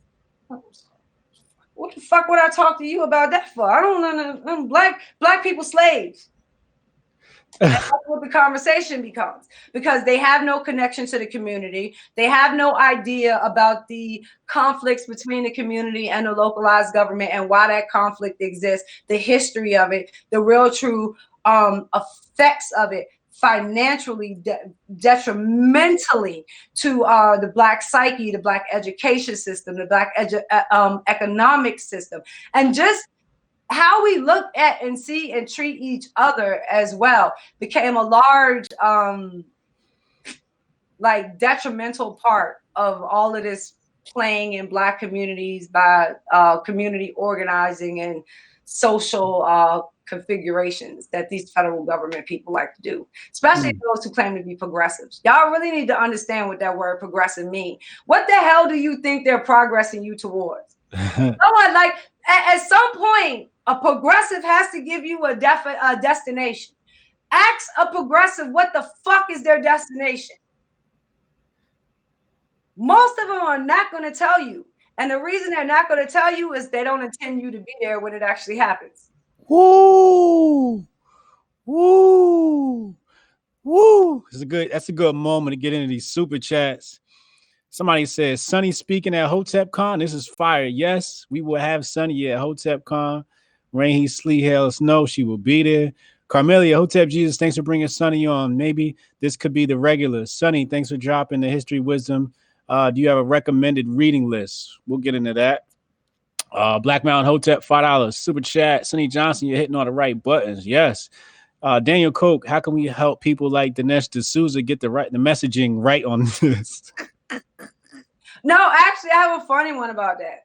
Okay. So, I had Dinesh on my show a couple of years ago, and it was kind of along the exact strain of the conversation we had today about kind of the Woodrow Wilson era. Because if you kind of look at how Dinesh does history, he does exactly what everybody is taught to do. Skip from the party of Lincoln to the party of Reagan, not questioning what happens in the middle. So that's why when people would ask Dinesh about why did the party switch sides, or why did Blacks start to go for FDR, he literally said this shit. He was like, I don't know. I guess they just wanted the free shit. And the free shit part is the part I'm supposed to be offended by. You know the part that I was offended by? What? The part you said, I don't know. Like, if you don't fucking know, why the fuck are you speaking on it? Why are you inserting what you think is an opinion if you don't fucking know the answer? So you can legitimately out front say, I don't know, but I'm guessing it was. That's not a historian. No damn historian worth his grain of salt will say, I don't know, but I guess, as far as giving a history recitation or trying to instruct students about the history of their country. If I don't know falls into your lexicon, you shouldn't be doing it. Damn. Talk about ether. They got hit with that ether right there. Cheryl Hawes, 24.99. Thank you. Great dialogue. Yeah, this is some excellent shit happening here. All right, so we're present day now. We're talking about conservatism. I starting to see you're making these parallels in my mind from the past to now. A lot of similarities here. If you don't learn history, it repeats or rhymes. Yeah, you're doing the repeated. So what's happening today with conservatism in your eyes that's pulling us away from those, I guess, 4 steps of conservatism? I don't like, if you think about black people, Okay. we are pulling towards conservatism. Okay. So we are pulling back towards having faith. Like, take the whole Kanye revolution thing, all right? So we're pushing back towards having faith. We're pushing back towards learning our real history, true history, actually understanding how things happen. And I will make damn well sure we push as hard as we can in that specific category. But we are pushing back towards being a two-person household, family, mother and father raising the kids. We're moving back towards those things. And that's why you have this big push for everything Black related to try to numb us and take us back and to push us back and to make us step back and think that the old way was the best way for us. But a lot of us who went through the old way, grew up in progressivism, had all of the traps put in our way and had to maneuver our way through all of this. We're not fucking going backwards. There's no way in hell we're going to go backwards. You're not going to convince us that a 2-parent household is not the best thing. You're not going to convince me that I'm supposed to choose feminism and fucking girl power over having an actual husband that has my back and goes through life living it with me. You know what I'm saying? Like, you're not going to get me to buy into this shit because I went through enough in my youth to understand the value of what I have now. And so they're making a push for our next generation to not follow us. And that's why when I found you, when I found Doe, when I found Green King, like when I found you guys, I was like, oh, hell no, we can follow them. Like we can put this together, and it does not have to be conservatism being left out in the cold again, or not having a representative again, or not having a voice again, a voice that actually connects with the culture. This is one of the things that when after the first loss that the Democrats took against Woodrow Wilson, they didn't just say, okay, we lost. They did actually put a plan in motion. They said, we need a renaissance. We need to start changing at how we look at this ideology, how we put this ideology out. So they said, we have the ideology, which is Marxism. That's our intellect. Now we need to have the culture. So let's have a renaissance, a Harlem renaissance. So now they take the intellect, Marxism, they put it in the music. They put it in the short stories. They put it in the plays. They put it in the poems. They put it in the newspaper. And you get this meld of culture and intellect coming at you at one time, and you don't even know that it's happening. You don't even see that it's happening. And people are like, it couldn't happen that way today. So I don't understand. Oh, the fuck, yes, it could happen. And it has happened. I want everybody to go back and think about Fresh Prince of Bel-Air. Okay. So Fresh Prince of Bel-Air is basically your Renaissance renewal. for you to go back and understand your roots and choose correctly Okay. about which path you want to take, right? So you have the single mother who has her son living in the inner city. He has to leave the single mother and go and move into the two-parent household run by Uncle Phil in Bel Air. So now you have a two-parent household run by Republicans.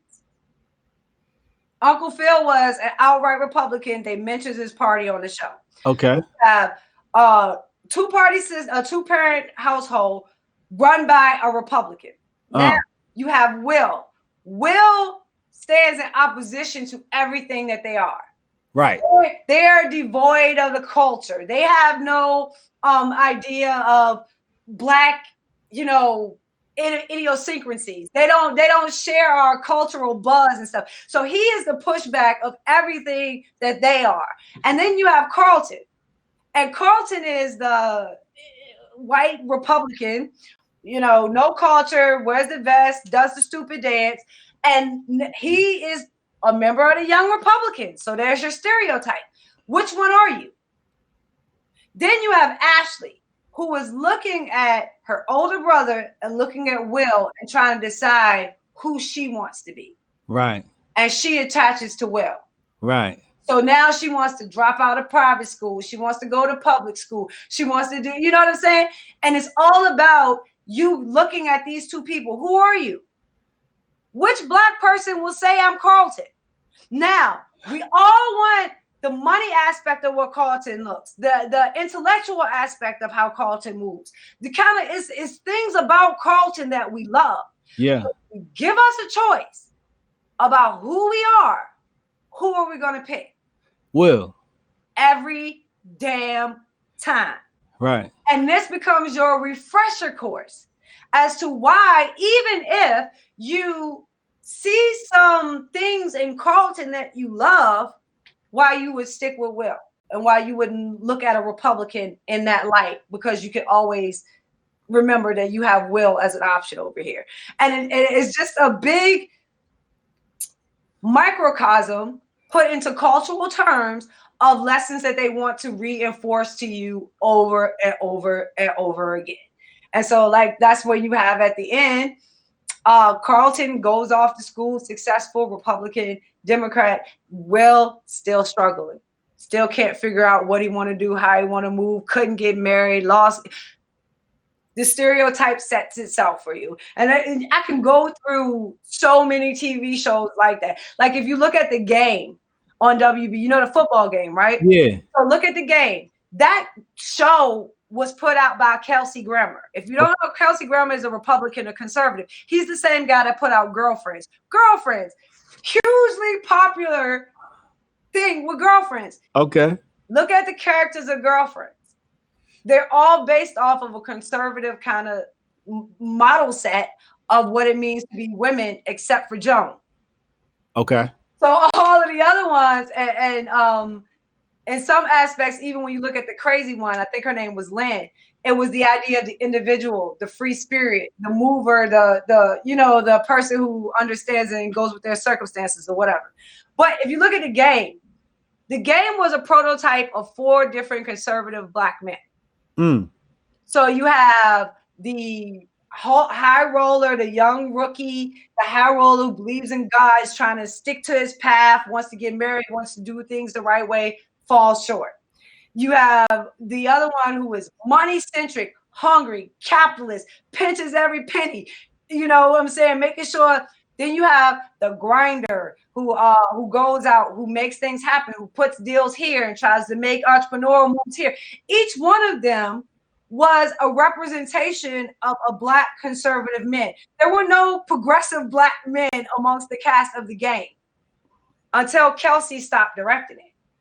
Once Kelsey stopped directing it and it went to BET started directing it, all of a sudden the men became drug addicts. The men became started to lose their money and their financial burdens. What's his face married the Black girl only to divorce her and go back to his white wife. Like Every single thing made conservative in the game by Kelsey Grammer. Once BET Progressives got their hand on it, they switched it and changed it all. Every single aspect of what it was like to look at a strong Black successful man and see something more than just the stereotype. They reduced them right back to the stereotype. Damn. So every single these things in culture where you think they don't have an agenda, they damn sure have an agenda when they are putting these things together and how they look at it. And that, with the aspect of the game, is coming from a Republican, conservative, white male pushing an agenda. So if you think that the white progressives aren't pushing that damn agenda, you've lost your mind. Wow. Damn. Now I got to go back and watch the Fresh Prince of Bel-Air again. Yeah, you go and like you will see the honest attempts to make connections between the Carltons and the Wills. So like if you go back to the episode when they were rushing in college and they were making fun of Carlton, they was like, Will, we accept you, you can come right in. And they was like clowning Carlton. They never intended to let him come in.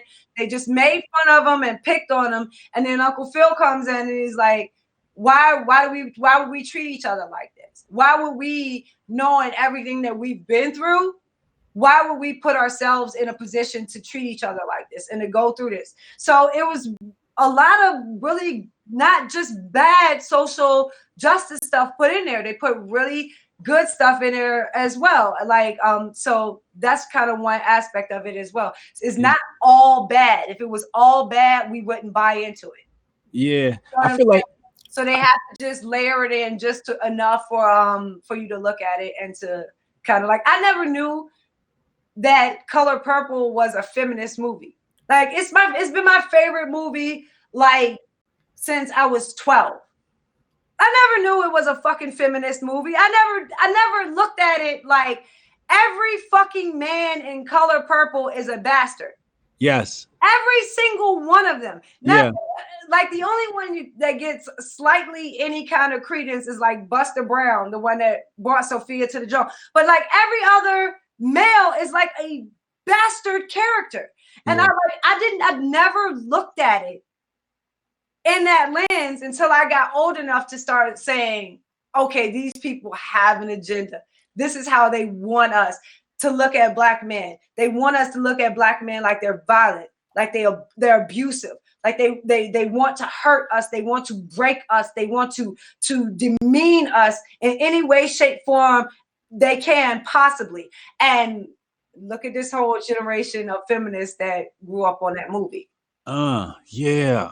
In hindsight, I remember thinking about the Color Purple movie, and I'm like, it wasn't much good in that movie. It's almost like a horror film. Until you get to the end and you get to the part where it's like you overcome and life doesn't come at you the way that you want it, but you make it to the end. So to me, that was always the point of what made it my favorite movie, is that, okay, all of this shit happened to her, but she made it to the end. So that was what made the movie great to me. But I never looked at it like, okay, the reason her life was so fucked up is because Black men suck.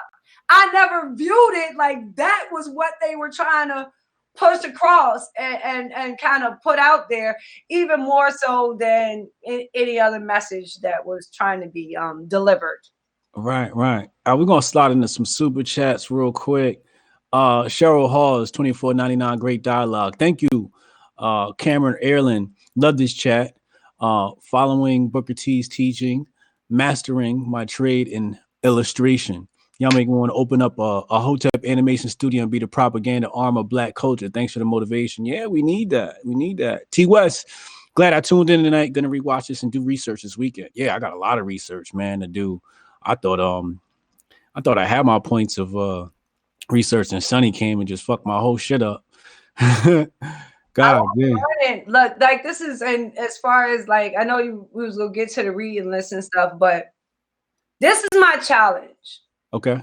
My challenge is, especially if you live in a Black community, go find your Black historical society.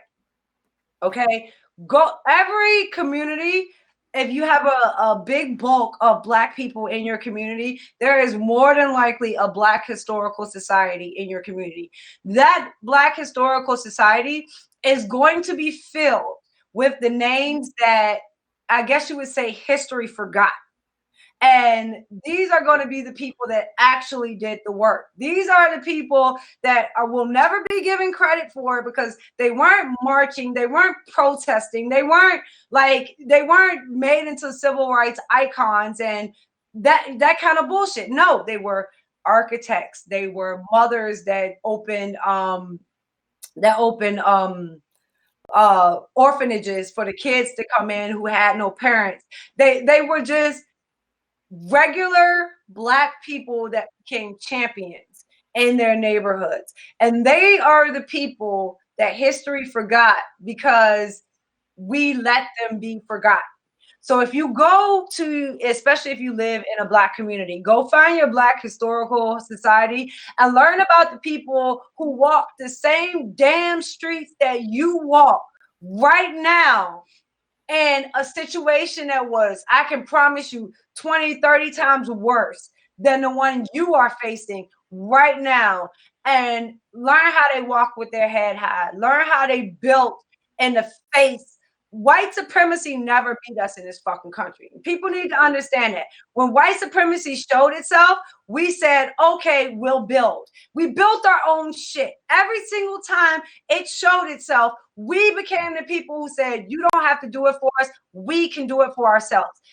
We lost in this country to progressivism. We never lost to white supremacy. So if we can reverse engineer what we have lost through progressivism, I would put my entire career on the fact that we would not be talking about white supremacy after we have uprooted progressivism from our communities. I agree. Because that's what I tell people all the time. You know, I study communism and socialism and, you know, the Russian Revolution currently. And I always tell people, I'm like, ain't no such thing as white supremacy. It's called communism. It's called socialism. It's called progressivism. And then if you actually look at it and think about what they deem as white supremacy or what they deem as systemic racism, these are things you fucking vote for. So like, how the fuck is it white supremacy if your Black ass is voting for it? So like, you cannot keep calling it that if you didn't want to go and vote for it. And this is the funniest way you can tell this, especially coming from a Black progressive, right?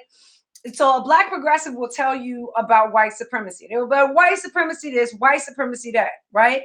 As soon as they tell you about white supremacy, change the subject to say gun control, right? What is your solution for gun control? The first thing out their fucking mouth would be to pass a law.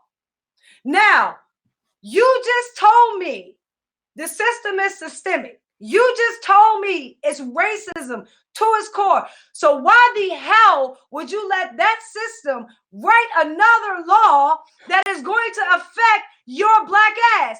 You just literally told me that was a bad, you just told me that this was a problem.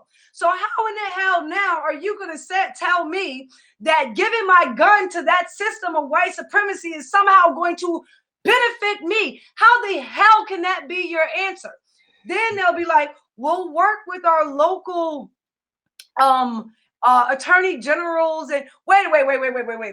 Your answer again, after we've had this whole discussion about white supremacy, is that you're gonna go pass the law and then you're gonna work with white supremacy to make sure it doesn't affect me in a white supremacist way.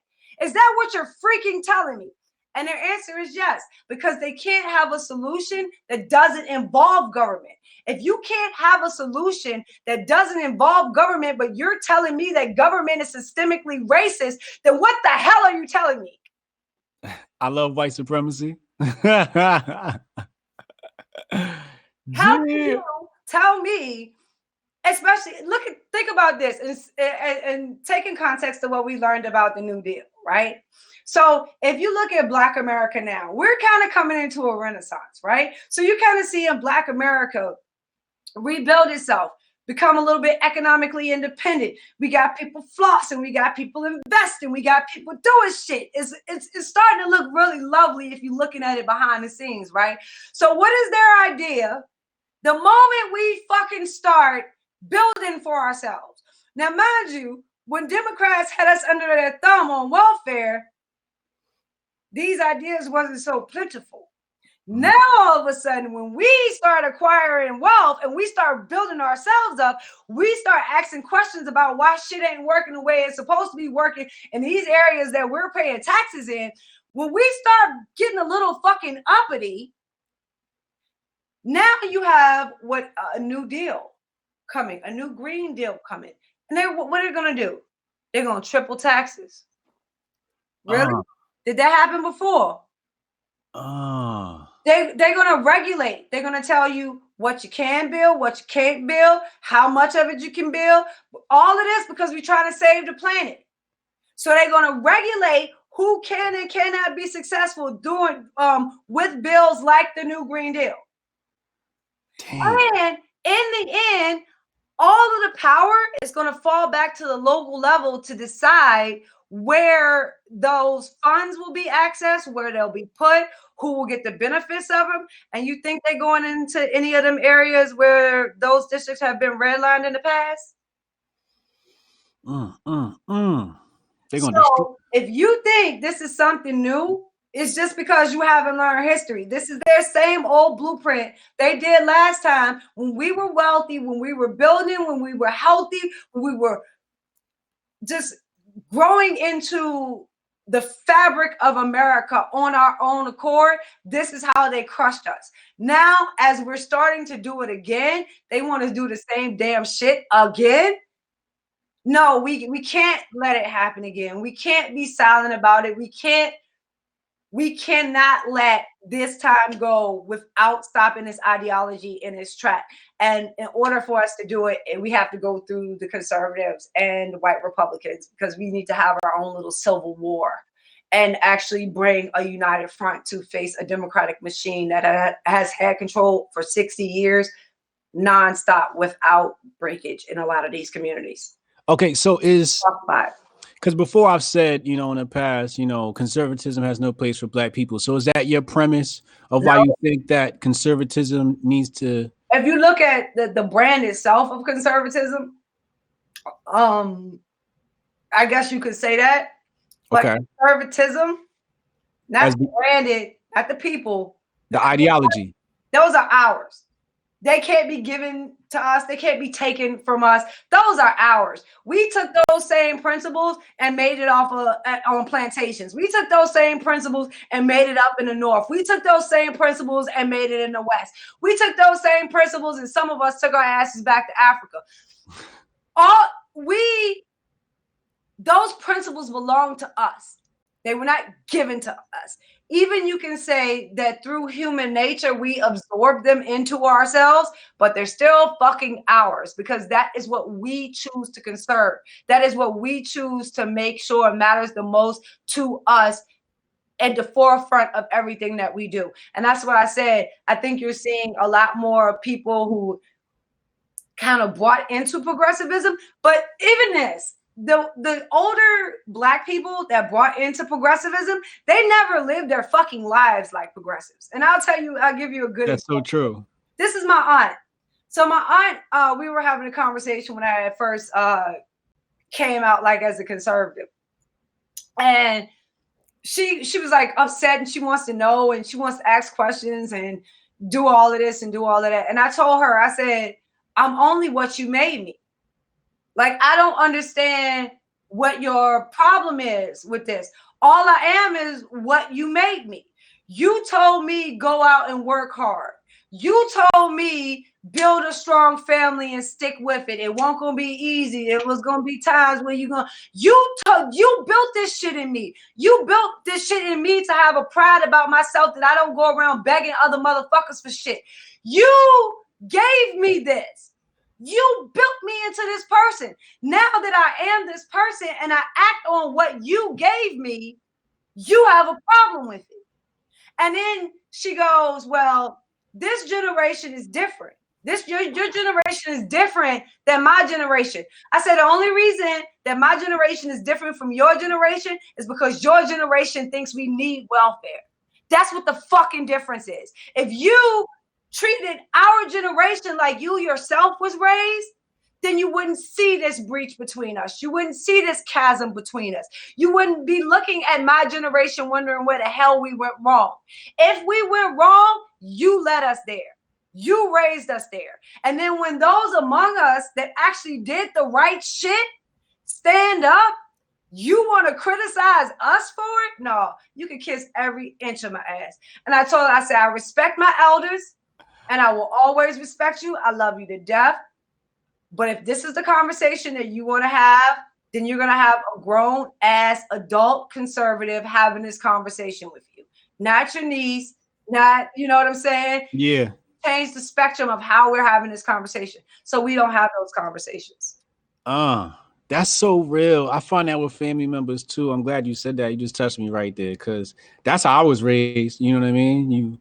I was raised as a conservative without the term conservative. Yep. And then now I'm a conservative and people are like, what's wrong with you? I'm like, what do you mean what's wrong with me? This has been me. I was raised like this. You're so right. Because it has, when you look at conservatism from the Democratic side, so if you look at how we did it from the Republican side, and we started at the individual, and then we went to the family unit, and then we went to the community, then we went to the republic, the political structure over the family. The Democrats start at the political structure over the family. Over the community. They don't even bother with step 1, 2, and 3. They just start off at the big overall group aspect of everything. So it's easy to brand people from that perspective when you don't have to add any of the nuance, when you don't have to talk about the individual. If you can sell people on the group, then you don't have to address their individual need. You don't have to address their individual concern. You don't have to address their individual heartbreak. You don't have to address anything about them individually if you can get them to buy into the group. And that's what you have from Democrats. Democrats want you to buy into the group at the top and just stick there. Republicans are starting to do that shit too. They won't even start at the bottom now. Now, are you a Trumper? And they want you at the top group, stuck like a motherfucker, not caring about the 3 layers at the bottom. So, everything is becoming a lot more murkier as far as the political parties are concerned. Yeah. But the idea of conservatism, the principles that go along with that, the structure of you being self-reflective, understanding your personal individual self, understanding your role in your family, understanding your role in your community, and not being afraid to be an active participant in your community. That's going to be the only way you're going to control that spectrum of government that rules over your community. And that's where so many Black people are detached. So when I went to Apollo, I'm in Apollo, progressivism. This is Harlem, fucking New York. This is the birthplace of Black progressivism. And I'm in Harlem and I'm like, y'all want to know the secret? Because y'all they're always like, you're with the white people. What is the secret? What is the secret? Here's the fucking secret. They pay attention to their local government. That's the fucking secret. Their school system isn't going to fail because they know who the fuck is on their school board. Name one person on your fucking school board. They are not going to be regulated out of having the ability to park on their street because they're going to show up and vote the motherfucker trying to push that ordinance out. You don't show up, so they push an ordinance on your block to say you can't park there. Now you're bitching, moaning, and crying when you had the opportunity to stop that beforehand. And so you can look at all these little regulations and all these things that we as Black people look at and say, that shows you that America is racist because they wouldn't do that here. They wouldn't do that there. They're over there. They're conservatives. They wouldn't do that because they don't buy that stupid ass shit. You could have that in your city too, but stop buying that stupid ass shit. But you choose not to. So if you want the reduction of, say, interaction between police and citizenship, the best way you're going to get that reduction is by a reduction of laws. Because then you stop giving police the reason to fuck with people. Right. Stop having those interactions. And then you can actually have a community that gets along with their peaceful, with their police force instead of constantly fighting. Right, right. All right, so we're gonna talk about the Civil War, conservatism, because that's hot right now, right? Like, I'm part of that a little bit sometimes.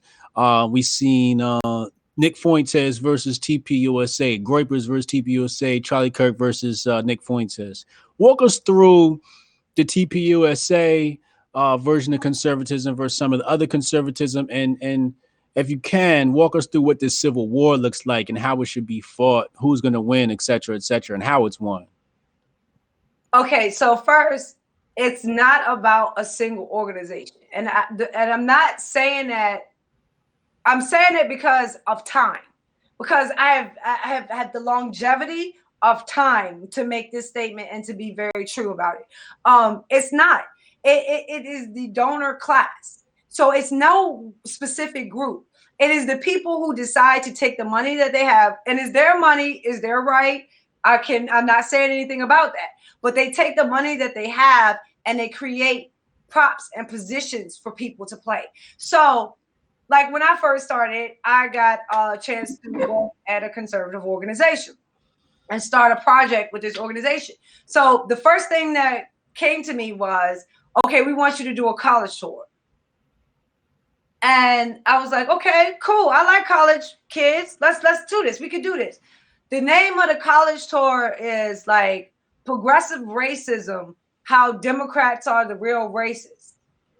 Ain't no way in hell I am doing that tour. You have lost your damn mind.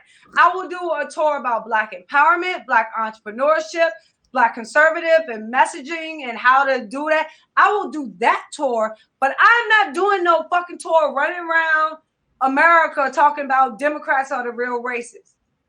I would like to say that nobody else would do such a tour because they had pride about themselves, but I would be wrong in that sense. So the next thing comes in where, okay, so I'm not going to do a tour. So they're like, okay, we want you to do events, right? So we want you to go around. We're going to stage these events. You're going to have these events. We're going to take all of these pictures. We're going to have this, and we're going to be set. We can paint the picture with hell fucking no. You have done nothing to deserve these people coming to show up for you. Before you go and try to start having events, why don't you actually start building relationships with some of the people in these damn areas before you ask them to come out and give support or give credence to your name? Why don't you first prove that you are worthy of such things? You talking about the Black community? Yeah.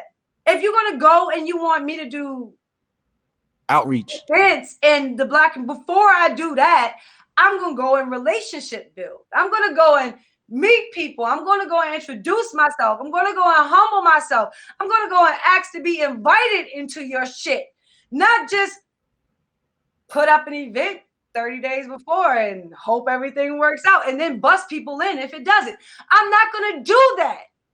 You know what I'm saying? And I have enough integrity about myself to say no from the get-go when something like that is presented to me, because it's stupid as shit. So it came down to, I'm not going to do the college tour. I'm not going to be holding photo op events in Black neighborhoods. I'm not going to fucking do it. So I said, we have to start a conversation. So this conversation has to start, and it has to be a real, honest dialogue. So before we do any of this shit, let me start a website. I can take the website. I can take ideas from the Carlton Banks of the right all the way to the Will Smith of the right. Everybody in between can have a diverse voice, so you can read all these different perspectives and you can actually start to see how big and increasing and expanding Black conservatism is, as opposed to the smaller voices, the voices that are currently being pushed out. So it started, site goes off, takes off, it was doing so great, and then it became a matter of, this Black person can't say that. Excuse me? No, he can't write that. You have to pull that article. I'm not pulling shit. If you don't like what was written, you are more than welcome to write a response to it. I will post a response with it. And that's how you have a fucking dialogue. But I'll be damned if I take it down. 2 weeks later, my project was over. It was over. They ended it? Yep. You get a little uppity and you start telling people no, and you don't do what they want you to do, the way that they want you to do it, fashion how they want you to do it. This is what you end up with.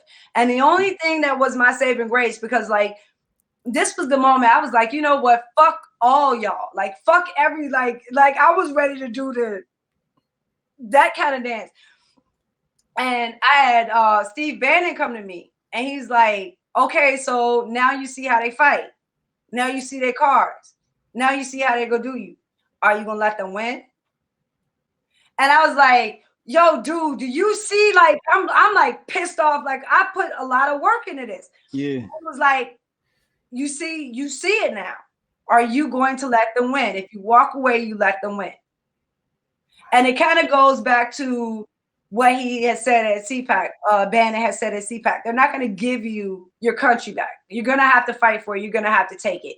And that was basically what he told me in that moment. They're not going to give you this seat. They're not going to give you this voice. They're not going to give it to you because you're going to say no every fucking time. So can you be strong enough to stay, fight, and to take it from them?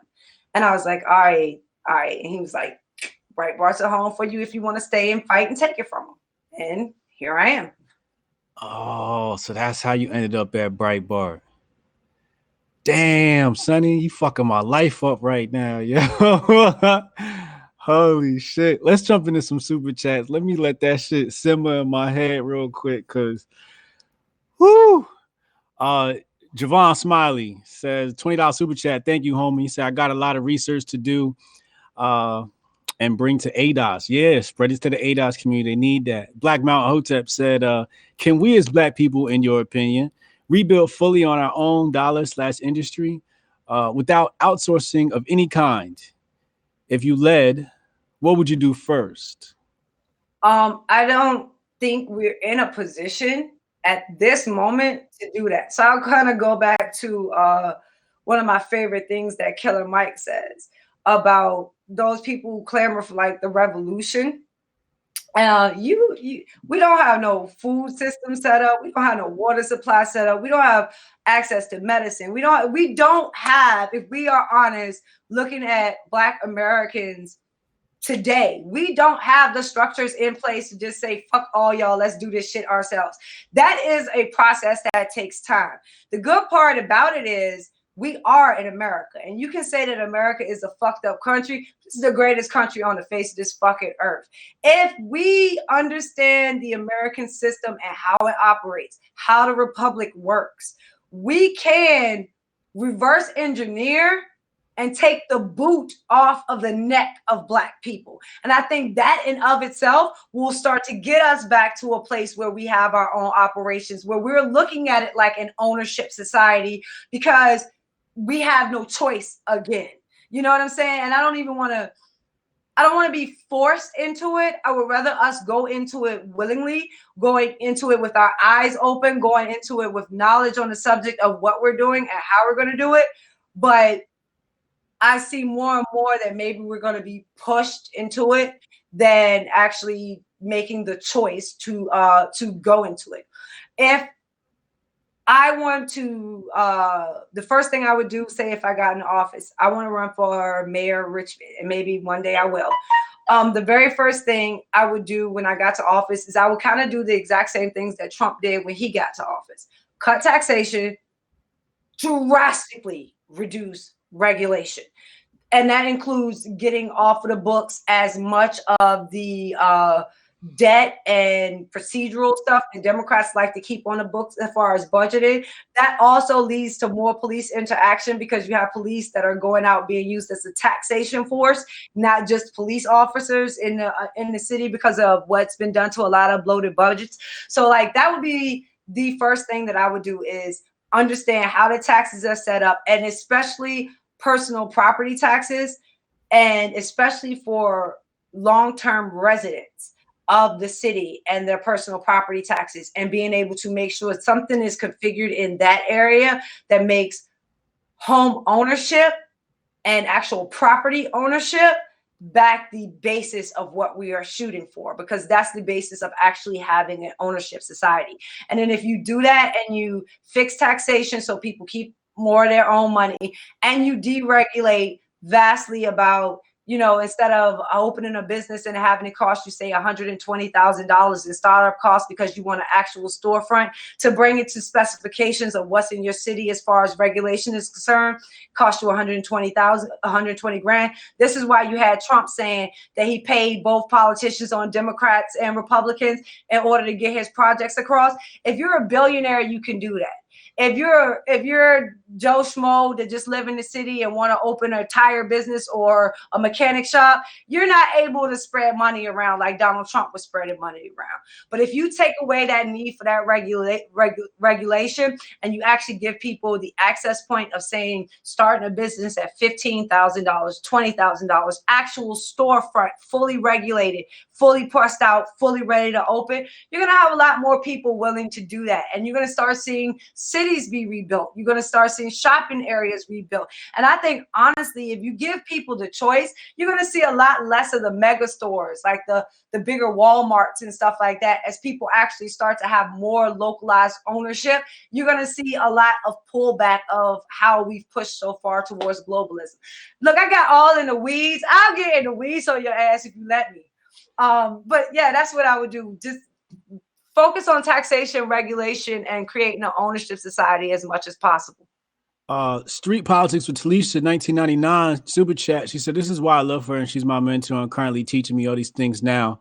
As my pastor used to tell me, who you under before you tell me anything." Word. Who will you under before you tell me anything? Real talk. All right, Sonnie. So it's time to get messy. What happened between you and Candace Owens, yo? She was supposed to come on your show. Y'all supposed to talk, and it never happened. All right. So everybody knows where I stand and how I kind of feel about Candace. So when the Kanye stuff popped off, when she lied and basically stole his brand and tried to pawn it off as her own, when that popped off, I should have had a laughing moment. You know what I'm saying? I should have had the ah ha ha ha ha moment. That's not what I did. Okay. I went to her and I said, I take no joy in this. I try to live my life gracefully. Anybody who's talked to me understand exactly how I operate. I don't try to take scalp. I'm not combative if I don't have to be. I would rather be a chilling, laid back individual. But if you push me into it, you know what I'm saying? I don't mind punching back. And so when the Kanye stuff happened, I wrote her and I was like, I don't take no joy in this. I don't want to see it happen to you. You know what I'm saying? I try to be nice, try to be cordial, and just offer grace. So she wrote me back and she said thank you. And I think I was like heading to the Apollo at that time. So I didn't have a chance to talk to her. But I had her in that moment. So I was like, I don't want to lose her in this moment because, you know, they go back to the other ones and the other ones get in their ear and they start, you know. So I was like, I can't do this at the moment, but she knows X, my person X. So I said, X, call her. He had, you know, everything, they know each other. Call her, pray for her. Like, that's all I want you to do. That's it. Just pray for her because at this moment, I can't do it. Right. And somebody needs to be in this moment to pray for her. Okay. That never happened. That never occurred because somebody didn't want to answer and didn't want to. So we put that out there. And I'm like, okay, you know what? That's cool. And I'm just like looking at the entire situation like, stupid ass Sonnie, you trying to be graceful, you trying to operate thinking other people operate like you and they don't. So okay, you learn your lesson, you try, you offer grace, it's all good. So I go back to doing me and I'm chilling, everything's cool. So she writes me and she's like, I would like to do an interview with you on my show. I was like, The PragerU. yeah, no, yeah, her PragerU, her podcast. Right. And I was like, okay, like, really? Is this real? Like, honestly, right? Yeah. Yeah, I'm a big fan of your work and this. And I said, really? I ain't say nothing else. I'm just like, really? And she's like, yeah. So I said, okay, cool, I'll do it. So the first one was in California. I'm in freaking Virginia. I'm like, okay, so you want me to fly all the way to fucking California to do this fucking podcast? Like my time ain't worth shit, right? Right. Okay, all right. For the sake of what I think I'm gonna do, let me go ahead and do it, right? So I'm gonna go and do it. The day before I was supposed to leave, I got the message that she canceled. Wait, you booked your flight already? I didn't book a flight. Negro, please. Oh, I was about to say. I wish I thought I would. But they booked they had set everything up. So she cancels the day before. So I'm like, okay, yeah, all right, whatever. It happens. Yeah. I happen to Joan. I know it happens, adult. So the second time she asks, she's like, okay, I'm gonna be in Washington, DC. So you can come and do it in DC. You close to DC. I said, okay, that's cool. The day, no. Wait a minute. No, yeah, the day, 2 days before they called and canceled. The third one was the funny time. This was the one where I was like, okay, these motherfuckers have lost their mind. So the third one, she writes me, her person writes me and says, she wants to talk to you. Can she have your phone number? Because she wants to kind of clear stuff up with you. So this was, I think, a Friday. And she was like, she wants to clear things up with you. And I was supposed to record with her, I think, that next Tuesday. And this was a Friday. And so I sent her my number. I said, go ahead, you can call me. Yo, Saturday, Vibe High, Saturday, while I am on my radio show live. Do you fucking hear me? Saturday, between 1 and 3 p.m., Sirius XM Patriot 125. Yo, do you know they called me while I was live on freaking air? They called me while I was live on freaking air to fucking cancel. Wow. And what were y'all supposed to do the interview? And that Tuesday in DC. And they called and canceled again. Yes. While I was on air. What's the reason they gave you? I don't even know. The third time it was something, scheduling something. And I said, look, fuck you. Fuck all of this. I'm done. Like this, fool me once, shame on me. Fool me twice. Shame on you. Fool me once, shame on you. Fool me twice, shame on me. Yeah. My third time being fooled. This the last motherfucking time I'm being fooled too.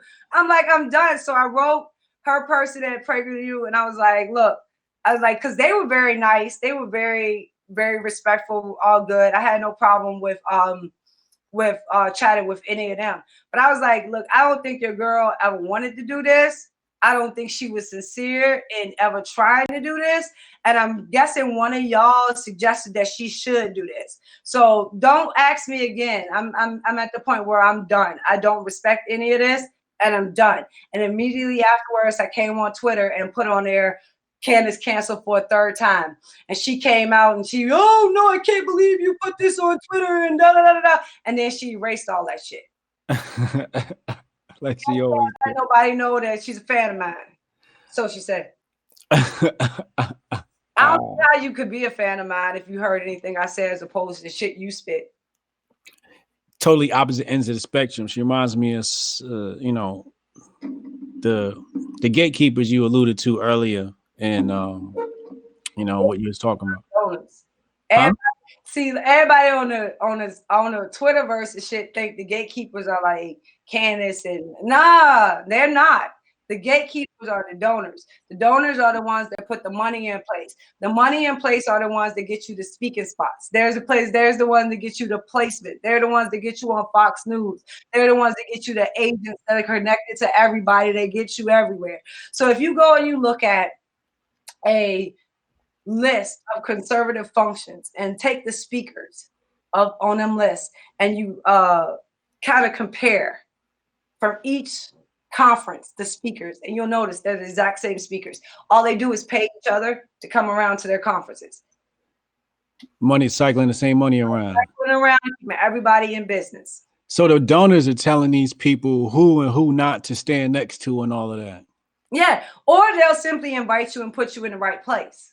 And they like to do that to make you feel good. And this is where I think where some of the young conservatives, I don't begrudge you your right to go to the White House. Like, I understand what that means to you. And I understand how big that is and how monumental that is. But I wanted them to understand that the people that invited you there, they know how monumental it is to you. They know how much it means to you. And they know how it changes how you look at yourself. Now you've been to the White House, you stick your chest out, you know what I'm saying? You ready to fight and to kick ass for this administration that gave you this wonderful trip to the freaking White House. It's the same thing. It goes back, it's nothing different. And this is why I'm telling you I love the culture. It goes back to Jay-Z and coming to age. When he go, I'm gonna bring out the best of all I possess. My best car, my best jewelry, the best of everything. Then I'm gonna have you ride around with me and the best of the best. And then you're gonna be like, keep that G. I'll ride with you for free. It's the exact same concept. It's nothing new freaking under the sun. If they put you in access to all of this big experience that you could have never gotten to before, then all of a sudden you are more inept to fight for them. Here's the problem with me. Okay. They put me in big fancy hotel. I don't like the shit. Like it's not for me. Like, I don't like to eat things that I don't know what the fuck I'm eating. So when you put me at this restaurant with all of this shit that I'm looking at, like, I'm gonna wait and go get Popeyes. I'm not fucking joking. I will tell them in a heartbeat, like, this is not for me. The only aspect of it I love it is like the $85 scotch, and they will be, oh, you can't complain when they bring you $85 scotches though. And you ain't gotta pay for that shit. Like, that's a moment where you be like, okay, I can take this. They give you a $70 freaking cigar. And you're like, I don't smoke cigars, but it's a $70 cigar. What the fuck I'm gonna do? You sit and you hold it bitch in your hand and you pretend. So it's like, those were the kind of the two aspects of it. I was like, okay, I can deal with this part of it. But like, I wasn't enamored with any of that. Like, give me the barbecue rib spot. Let me go and find a place that's playing jazz or have a battle rap competition or going on. Like, that's where I want to be. That's where I'm happy. That's where I fit. So you trying to put me in these spaces and thinking I'm somehow going to be like, ooh, it's a missed shot with me, because it's not something that I aspire to as far as wanting it to be a part of my life. Yeah, they try to put like all this nice stuff around you and make you get oohs and ahs, so you're more sold on it. But when that shit don't impress you, you will fight for it because you don't want to lose it. And that's where they get you at, because now you are attached to these experiences. You're meeting these people, and I'm not gonna lie, I've been there, done that. Get why it works. But eventually I had someone pull me to the side and be like, these people aren't stars. They aren't like what you're making them out to be. They aren't. But you aren't going to notice that until you debate them. So this is like when I first started, and it was like, so you need to get in a position where you start debating these people. Once you start debating these people, you'll stop looking at them as heroes. You'll stop looking at them as being superior. You'll stop wanting to run and get your picture taken with them. You'll stop wanting to do that shit the minute you actually make them show their intellectual hand. And once I was told that, I wanted the intellectuals. Like, I didn't want the popular people anymore. I wanted the fucking intellectuals, because I had to make sure that my ideas would work against the intellectuals, not the popular people, not the happy people. No, fuck you. Can I make this shit stick to the motherfucker sitting across from me that knows what I'm talking about? I don't have to teach them. They're aware. Can I make my point stand out to this person? And that's what my quest became, more as opposed to worrying about, what the popular kids were doing. Yeah. So I challenged ABL. Some of my followers have challenged ABL to come debate me. Brandon Tatum won't debate me. Why won't these people debate us? Is it because they'll be exposed, like their intellectual incapability will be exposed? Yeah. And a cultural disconnect will be exposed. Their lie that is working will be exposed. And more than anything, the truth of who you are will be exposed. And that's the part that frightens them the most. It's not about what deficit may be found lacking in them. I mean, look, you see all the stupid shit they say, and they're still right where they are. So it doesn't matter what their deficit is. What matters is you got Hotep Jesus getting called out by Ann Coulter at Turning Point. That's the shit that matters. That's the shit that they don't want to happen. And it goes the same way for me for years. They'll come back after the fact and say, well, Sonnie said, you knew I said that shit years ago. We could have been talking about it years ago, but you chose not to until the shit actually presents itself and exposes itself. And now all of a sudden, Sonnie, you were right. And I don't want to hear no Sonnie, you were right. I don't want to hear no, we're cheering for you behind the scenes. I don't want to hear that shit. If I'm the only one that's being vocally loud and you know in your heart of hearts what is right and what is wrong, don't fucking come to me with the sympathy and sad story. I don't want to hear it. I'd much rather take Hoteps to say what the fuck they want to say and block your ass for speaking up. I must take that.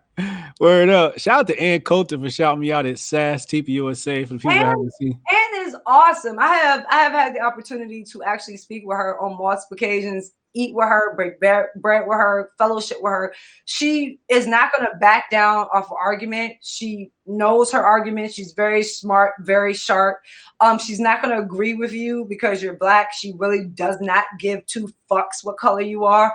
And that makes for a real interesting and good conversation. So, like, she's the kind of colorblind that I like. Yeah. Like, you know what I'm saying? Like, she knows that you're Black, but she doesn't give a fuck. If she can out-argue you, she'll out-argue you and leave you dead and smoking on the ground and not care what color your melanin is.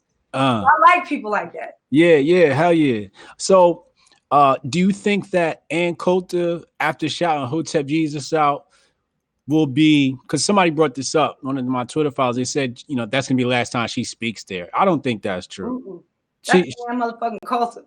It's Ann Coulter, right? She's done her part to own her spot, and nobody's going to take it from her. And if you try to take it from her, she's going to be Ann Coulter, and she's going to make it, impossible. She's going to write another best-selling, New York Times bestseller that's going to force her name back into the conversation, because that's who the fuck Ann Coulter is. So it's hard to cancel an Ann Coulter, but she built a career making it that way. And so you got to respect that. So Ann Coulter on my side is a really good thing. Oh yeah. Damn. See, I had to run around for years with them saying, you're the Black Ann Coulter, before I was like, look, I'm fucking Sonnie. And I get what you're saying, and I can appreciate the sentiment. Fighting spirit and all rah. But no, you have to leave Sonnie to be Sonnie. You can't put Sonnie in combination with anything else. Just let Sonnie rock. So I think basically what they're saying is that there's only but a few voices who aren't following the script. It's basically Ann Coulter and you, right? And conservatism.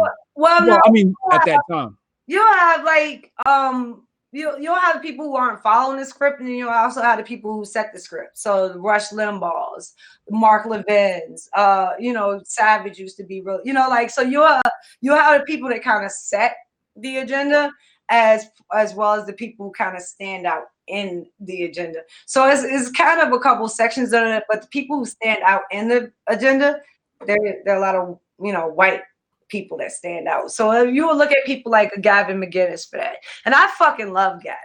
And I know everything that everybody has said about him and all the shit that's been put out with him. I have, like I said, I've eaten with Gavin numerous times. I've fellowship with Gavin on numerous times.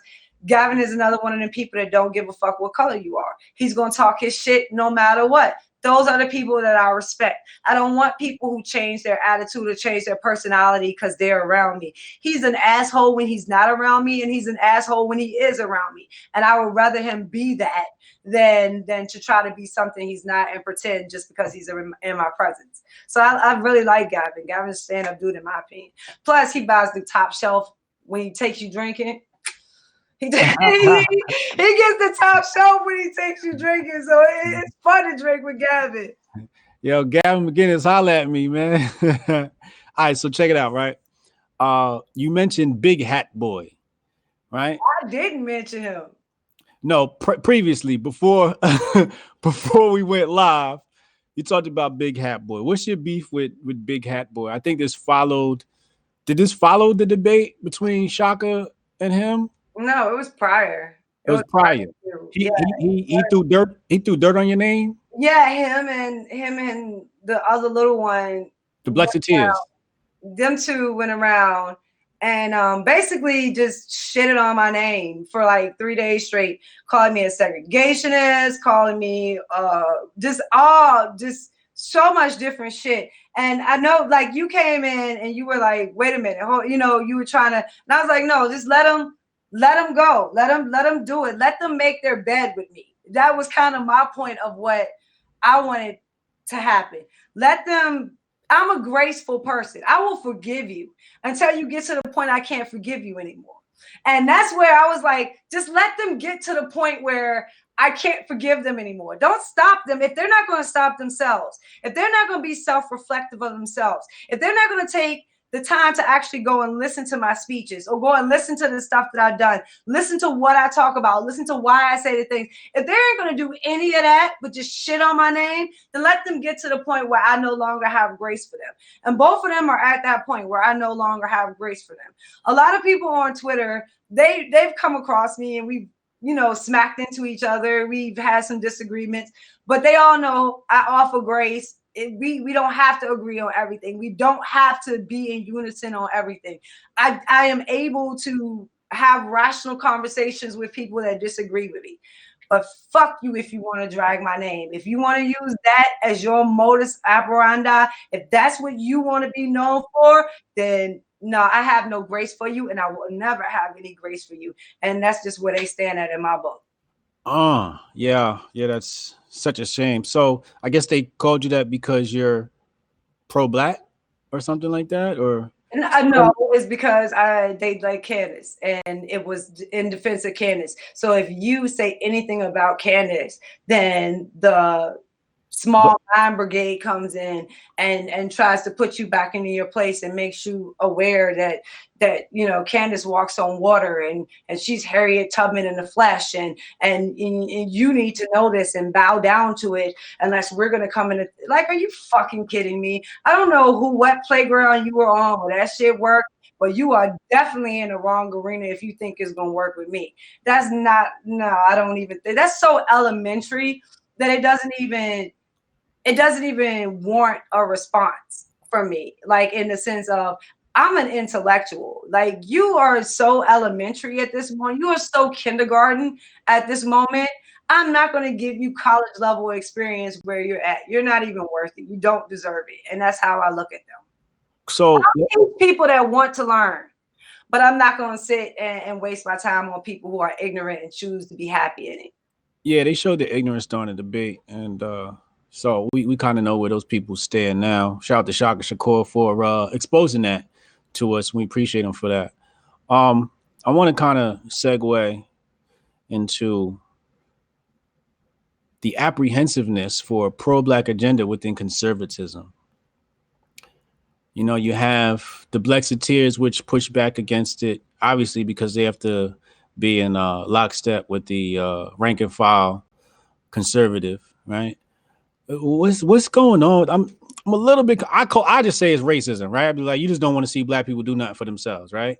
But at the same time, you don't want to step into our communities. Like they'll say, okay, we're all Americans, right? And say, okay, cool. So how come when these Americans complain about how the government treats them or how the police treat them, you don't feel any sympathy, right? So obviously we're not all Americans. If they're all Americans, how come you're not in our communities trying to help or, clean up like, Scott does, right? Because then they go back to step one, help yourself. You're an individual. Step two, help your family. Da, da, da. Okay, we've established step one and step two. Now we're at step three. They never want to go to step three. They'll go back to one and two, repeat and rinse, repeat and rinse, repeat and rinse. And that's just how it works. In their own communities, they are very, very fine with everything we're saying. But when you want to equally apply it to Black people, then that's when it becomes a problem and a really big problem. So they'll say, like, I like to take the farmers and use the farmers because everybody loves the farmers, right? The farmers feed us. How can you have a problem with the farmers? So if I came to you and I said, as a conservative, I want to have an agenda for the farmers, you would have no problem with that. You would be perfectly fine with that because who doesn't love the farmers, right? Now, if I said that that's a white agenda, they would get mad. Right. It's not a white agenda. It's an agenda for the farmers. Well, 99% of those farmers are white. So is it not a white agenda? If it targets the majority of people that it is targeting are in fact white people. But because I don't say white, because I say farmers, then all of a sudden it becomes acceptable because it's not about racial identity. It's about the identity of the occupation of the people in that area. And I'm cool with that. Each area, each city is shaped by something different. In some places, it's an occupation. Like here lives a lot of farmers. Here lives a lot of steel workers. Here lives a lot of XYZ, whatever. So you have to, in that local area, focus on what is locally there. I have no problem with that. But when it is applied to the Black community with that exact same spectrum, that exact same reasoning, that exact same rationale, that's when it becomes a problem. That's when you have to be colorblind. That's when you have to, if you use Blackness as a metric, that is unacceptable because they don't use it as a white metric. Okay, you don't use it as a white metric. But there's a lot of other metrics that you do use that encompass a vast majority of only white people. I'm not saying that there's anything wrong with that. I'm not complaining about that. You are supposed to shape your local government as to the population that is in your government. If you have 90% white farmers in your community and that's what you choose to target, you'd be a dumbass if you didn't. Now, you would also be equally as dumb to go into a Black community and not target them with that same kind of zeal that you have for the farming community. If you can't understand that the difference is not a matter of diversity or of skin color, it's just a matter of having the ideology on the ground. You have an area that is fully run by progressives. If you actually offer conservatism, you can actually have a switch. But instead, you want to bitch, moan, and cry about identity politics instead of actually solving the problems. And that's where the disconnect comes in. Yeah. So, the Blessed Tears seem to be playing Protect Massa, right? Like they say that, some of them actually, they believe it because of how they were raised. Okay. If you were raised in a red district, so to speak, or even in a blue district with red traits, you know what I'm saying? Health, wealthy, higher upper class. Like if you were raised in that community or in that spectrum and you've never seen the other side, I can't blame you for saying the other side doesn't exist. Now I can fight you about whether or not it exists, but I can't blame you for it. Right. And I think that there's a healthy dose of people who were just raised differently. He might get mad at me using his name as an example, but I'm gonna do it anyway because he's a big boy. So take away Dupree. Okay. Right? That is legitimately Wayne. As far as being very spiritual, being very stuck into the topics that he is and the way he explains it, the way he's not culturally adept as far as wanting to include that into his messaging. That's not what he does. He is sincerely and genuinely who he is. So I have had the opportunity to do a whole bunch of events with Wayne where we shared the stage together and shared the platform together. And you have these two very, very diverse people that came from very, very different backgrounds, have very, very different stories, very, very different reasonings for why we are here, but we both see the same end result. We both can acknowledge the pain that is happening in our communities. We can all both acknowledge that there needs to be some kind of reconciliation between the Black community and the aspect of conservatism. So we are very different in a lot of ways, but he is very genuine in who and what he is. So I will say for a certain segment, let's give them that respect because we don't want to be judged and put out there like that. So we'll give them. And then you just have the grifters. Then you just have the rest of them that are in it to get paid. Then you just have the ones that are just in it for the spotlight. And I'll go from watching Yo Boo Stacey Dash. Yo, I wanted Stacey Dash to win. Do you feel me? Yeah. I wanted her to fucking win because I'm like, okay, beautiful, icon, cultural. Fuck yeah, let's go. Yeah. I wanted her to fucking win. She got on Fox and was like, no, we shouldn't have Black History Month and BET shouldn't be able to operate. If there's no WET, no white entertainment television, then there should be no Black entertainment. And I was like, fuck, she didn't. And then to make it worse, she goes on, and I'm like, okay, you can see when she first started, she had a lack of knowledge. You would think if you were given a spot on Fox, you would actually try to learn some shit. You would actually try to catch up and be. Nah. Didn't even fucking try. And I'm like, if you had tried, then I could be like, I can root for you. I'm like, you're at least trying. You're learning. You're advancing. You're progressing. Yay! She didn't even freaking try. And so as soon as you move Stacey Dash out of the way, we got Omarosa. What's the problem, Omarosa? Bend down and kiss the ring. You're gonna do it the fucking way I tell you and want you to do it. And nobody is talking about this. Is how cowardice some of these Republicans are. Nobody is talking about how when she had her foot in the White House, she did everything in her power to make sure she was the only Black person in the room. So if you go through and you look at the footage, she's like in places where she has no fucking business being for her position. And she's right there and she's the only Black face. And she made sure she wanted to keep it that way as far as not letting people come in and out of the White House and not filling a lot of the positions that Trump and his administration had open for Black people to come in. And those are other people's stories, so I can't necessarily tell them. But I'm hoping one day these people get the fucking courage to tell their stories themselves. And how they were blocked and they were invited to come and have job interviews. They took times from their lives, from their work schedules, came to DC only to not even have a chance to get the interview. So it's like a lot of, I can't tell other people's stories, but a lot of shit happened during that time period of Omarosa that I hope more people get the fucking confidence and just backbone to stand up and tell the truth about what actually happened. You know, and so then you have Omarosa come through. As soon as Omarosa was kicked out, you got Candace. It is a revolving door. Once they finish with one and realize it can no longer be useful to their cause, they just immediately replace it with a new face. So it's nothing personal against Stacey Dash or Omarosa, or for that matter, Candace. It's all a matter of, if you look at the pattern and how they set it up and how they use people, I kind of feel sorry for Candace because you can almost predict what's about to happen next.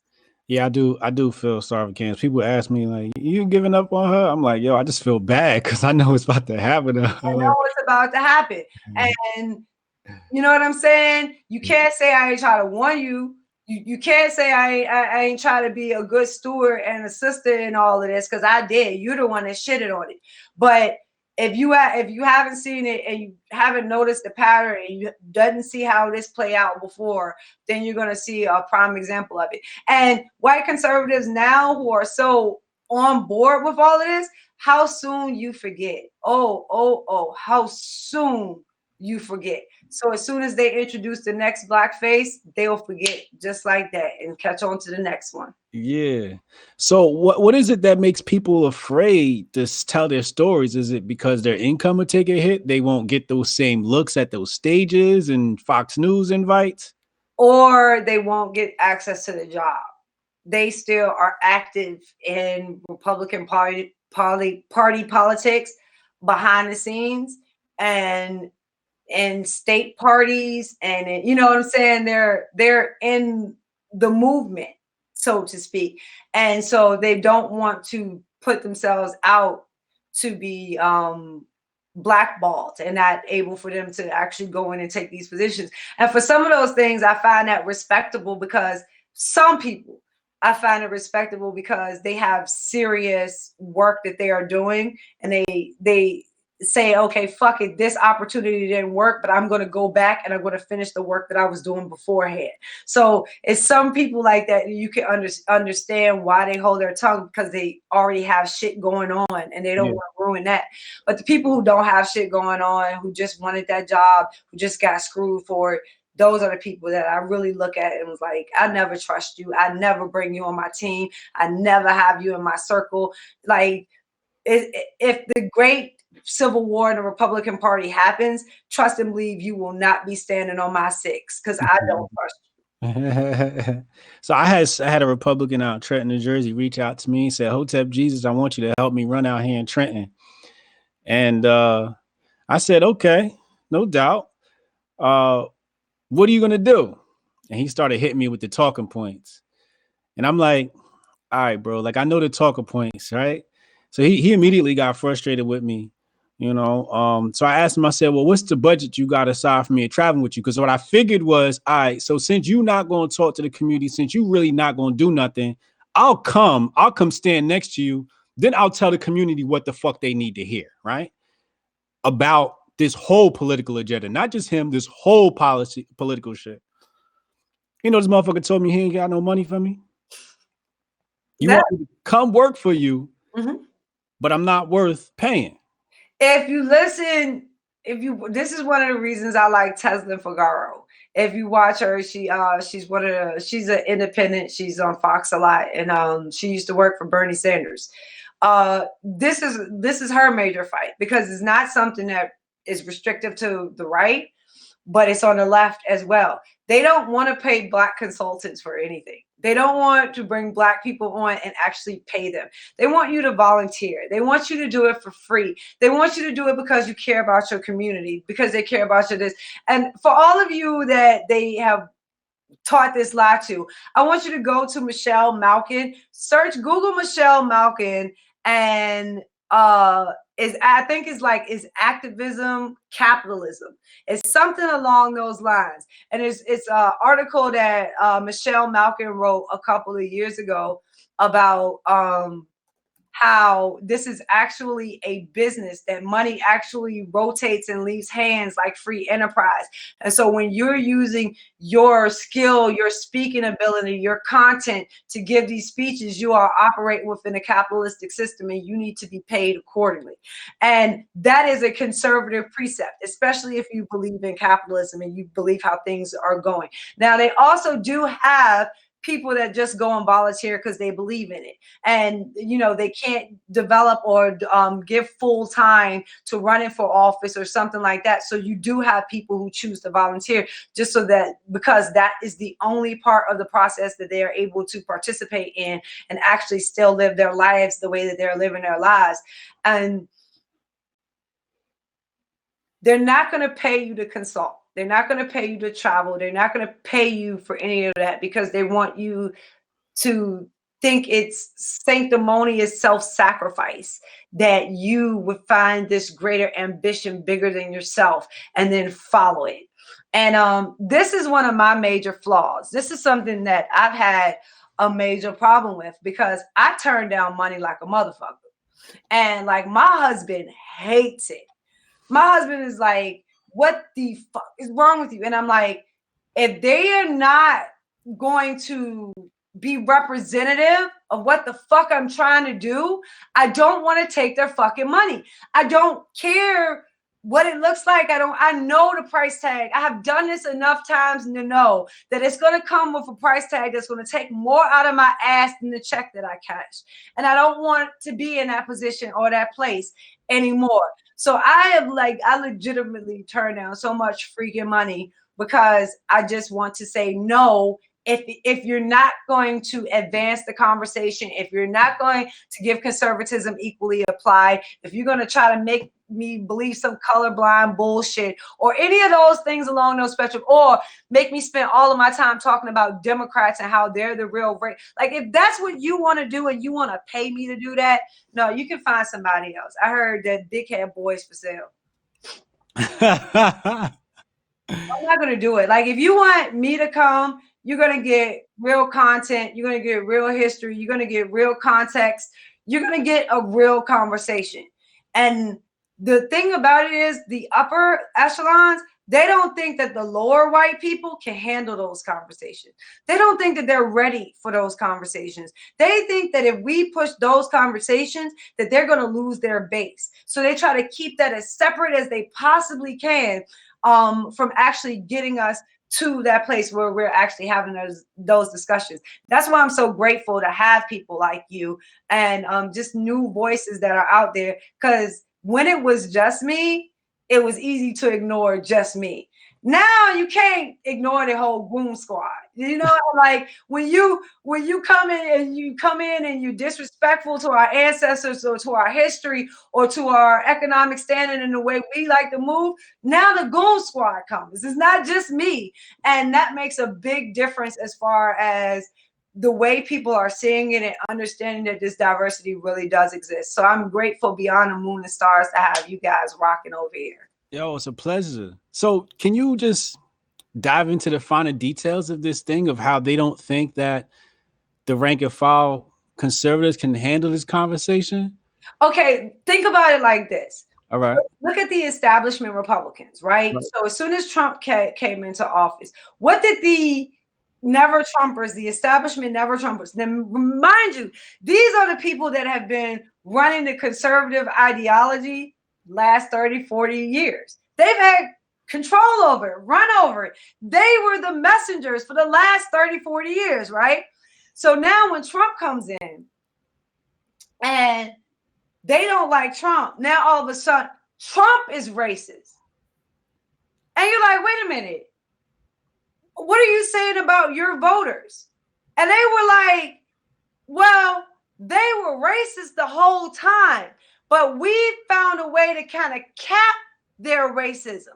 Now here comes Trump taking the cap off and exposing all of their racism. So they literally think that their base is really racist. And they have this cap that they can put on of political correctness that keeps them shielded from being exposed as to what they really are. Now here along comes Trump and pulls off the cap, and now all of their racism is exposed. And you can see it by the cuteness of the trick that they do. Now they want to blame racism on Trump. It's Trump's fault that the racism exists. You just said it has existed this entire time. You put a cap on it. So who are you talking about? You talking about establishment Republicans? Yeah. Okay. Yeah. So like, if you look at the I would say like the Krauthammers, but you know, he's gone, but the Bill Crystals, that whole ilk in that sphere, all of them very, very anti-Trump. But if you looked at them before Trump came down the escalators, they were the echelon of conservative thought on the right, outside of a Rush Limbaugh or a Mark Levin or them. These were the intellectuals that came and sat at the Fox round tables on Sunday morning and talked eloquently about the conditions. You know, these were the people that had the voice, that had the ear. The Weekly Standard, the National Review, conservative thought leaders, 40, 50 years. Now, all of a sudden, it's Trump that brought in the racism. It wasn't your actions over 30 years. It wasn't what you did. It wasn't your messaging. Now, mind you, you've been called racist this entire time. You've been, all of these labels, all of these things have been thrown at you this entire time. But now, all of a sudden, when they're thrown at Trump, it sticks. And it just goes back to that whole idea of they want the base. They don't need the black vote. Republicans at this moment right now, they don't need the black vote. As long as they can materialize enough of their white votes, their white people to come out in the end, they can still do it without us. Those times are fast approaching where that's no longer going to be the case. And you would think that they would see that written and decide to do something different and to operate differently, but they're not. They have their fingernails clutched in without any chance of letting go. And all they're doing is trying to wait out Trump. When Trump gets out of office, you're going to see that old same Republican establishment. A lot of those people now are quiet. They don't like Trump, but they're quiet enough to understand the situation and sit down, shut their mouths. And then as soon as this 2020 election is over, you're going to see the rat races. You're going to see the true essence of the Republican Party come out as they fight for the remaining scraps left over from the Trump administration. Well, okay, so that's if Trump wins, or is that if Trump loses? That's if Trump wins. Okay. Yeah. Okay, got you. So if this white base is not racist, what are they? Or am I not asking that question properly? Because so remember when we had the discussion about the 4 pillars, right, and how basically the Southern white was reshaped by indoctrination. Right. Basically, they took their 4 pillars. After all 4 pillars had failed, they rebuilt every 4 pillars, all 4 pillars. So they rebuilt the Southern church. They rebuilt the culture. They rebuilt the history, and they rebuilt the family structure of what it was to be white in the South. Why do you think that they are clinging to the Confederacy and the flag and all of that bullshit so sharply? Because that is a part of their rebirth. That's what was given to them as a part of their rebirth, as a different explanation for why things turned out the way that they did, while giving reprieve to the people who stabbed the United States government in the back by trying to start a war with us. But they believe it because they were taught it. They were taught it for a reason. They were taught it so that they could adapt themselves to the talking points and the philosophies that are being pushed at them from their upper echelons, and to come in and to be able to accept it. So they have been programmed to believe this stuff. This is why you literally have people that will argue with you that the Civil War had nothing to do with slavery, and they believe it wholeheartedly. You cannot convince them otherwise. It had nothing at all, point blank, period, to do with slavery. And anybody who says it does is bastardizing history. And they believe it because that's what was written to them. That's what was taught to them. That was what was orally passed down to them through heritage and through tradition. And it's the same thing with Black people. We got it the exact same way. Passed down, Democrats this, Democrats that in our house. Do you ever hear anything about a Republican being mentioned at all? Never. So the exact same way it's programmed into us, it was programmed into them. The trick part about white conservatives is you're letting your enemy trick you. That's the dumbest shit I've ever seen. So you're letting your enemy shape what the fuck you view as perception.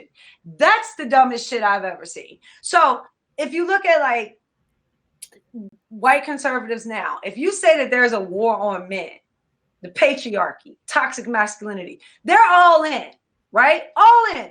Now, I say that war on men has been happening to black men for decades.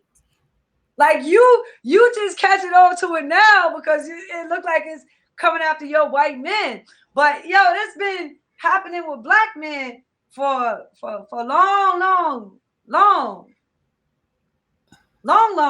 time now. So can you acknowledge that? No. No. Wait a minute. Wait. So you can tell me about toxic masculinity, the white man, patriarchy, the white man.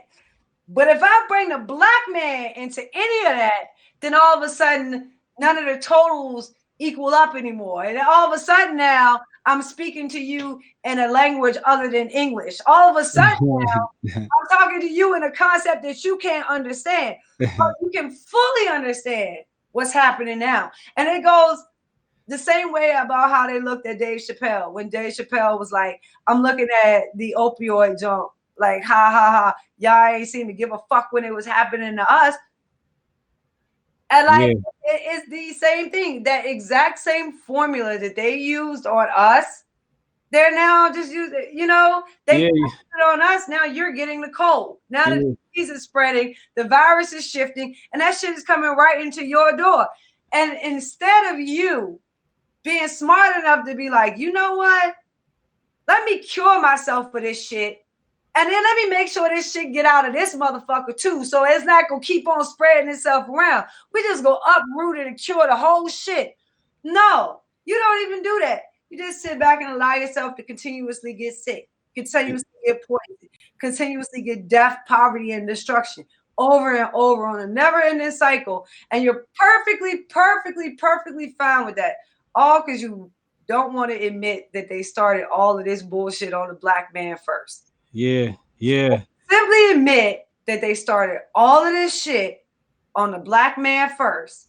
You could tackle feminism. You could tackle poverty. You could tackle lack of economic stability in communities. So many things. Education. You could tackle so many things if you just admit what happened to the black man first. Now you can't do that. I play this game. You know me. I play games with people's minds on Twitter. So, sometimes I'll say something like, "Damn, white men are under attack," right? And I get 1,000 retweets, right? But if I say like, "Yo, the black male masculinity is under attack," you know what I get? Oh, white men too. Don't forget about us. Racial. But they never ask you about the racial equality of it when you're defending the white man. Correct. They never ask you about the racial aspect of it when your defense is aimed at their protection. Right. You try to protect your motherfucking self, and they're like, nah, then come over here and protect me first, and then worry about yourself after the fact. Like, nah, like this is why we don't meld. This is why we have a problem. If that could be erased, we don't have to function together or like each other, or even like the people who want to fuck with us will come and fuck with us, and we'll invite them in. We got no problem with it. But you don't have to. But you can't deny us history. You can't deny us principle. You can't deny us ideology. You can't say that it works for you, is beneficial for you, but when applicable to us, it no longer exists. That's the bullshit that I fight against. That's the thing that makes it, until conservatives get this knife out of my bag, it's no use in me looking at what a Democrat is doing or what a progressive is doing. And don't go and try to pull it out half an inch and think I'm going to be satisfied. No, get the damn knife completely out of my back.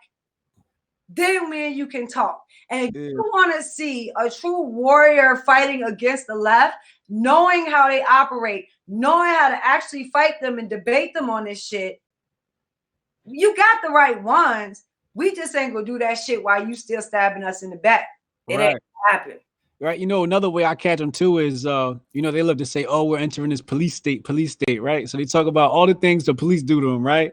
Now, if I say, yo, black man got killed getting whooped by police, they'll deny that shit. No, it's not. Y'all just don't know how to act. They'll tell you submit and obey. Submit and obey. Just submit and obey. And I like, my thing is, if you say submit and obey, don't you ever quote Frederick Douglass to me again. Don't ever use his fucking name in my presence again if you want to go with submit and obey. See, Frederick Douglass was a slave. When that motherfucker was told submit and obey, he kicked his slave handler's ass. He was like, look, this not, nah, I ain't got no more submit and obey in me. If you put your hands on me, I'm gonna fuck you up. He put his hands on him. Frederick Douglass fucked him up. And that was the realization that he had in his head, that I'm not meant to be a slave. Like this dude is not above me. He's not superior to me. When I put my hands on that man, he bled. I am not fit to be a slave. It was no submit and obey. And that's what got him into the position to run away and actually become a free man and lead abolitionists back, as far as getting the Civil War in action and actually letting Black people fight within it. So if you want to submit and obey, like, that is not conservatism. That's some progressive shit if I ever heard it. That's some Marxism shit if I ever heard it. Just lay down and let government do to you as you see fit. Ain't shit conservative about that. And our founders wouldn't appreciate that at all. Yeah, yeah. Yo, shout out to the moderators. Yo, please keep people in check. If you feel like Hotep Jesus will block them, you got my permission to block them. We ain't gonna have no talk back to my queens on my channel. So y'all got authorization to block whoever the fuck y'all feel like. Sonnie, is the Black vote going to be 35% in the next election? No, it's going to be stay at home. Stay at home? Yep. Woo! So it's not even going to move. Like, we're not even going to come out. I don't think we're going to come out. And I said the same thing 2016. Before we had a lower participation. Yeah, I just said Black people are not going to show up for Hillary Clinton. Like, they think we're stupid. We're not stupid. We understand. We're figuring it out. And you might look at the older Blacks that have been routinely in this and been voting for Democrats for 40, 50. You're not going to change their mind. They're stuck in their ways. It's like irrefutable tests that prove that once you voted for a political party for a certain amount of years, you're not really going to change your mind about that political party. So we're not going to win them. But we have a new generation of people that came up, wanted to be hustlers. I like to call them the get up, get out, and get something generation, that whole outcast movement that hit us and made us start looking about, get up, get out, cut that bullshit out. Ain't you sick and tired of having to be without?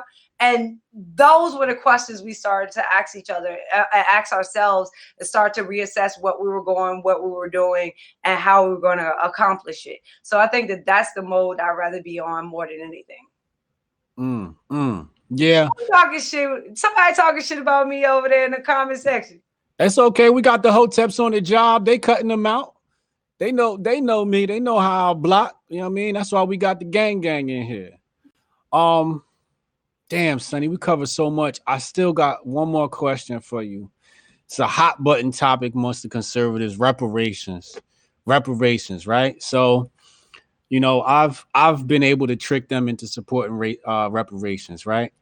I say white people should get reparations too. Then they go, well, when you say it like that, all of a sudden I like it. You know what I'm saying? Like, you always got to, and that comes back to what you said before about the individual, right? When you play towards the individual, you get a whole different response. Yeah. So where do you stand on reparations? What does reparations look like to you? Okay, let me put it to you like this.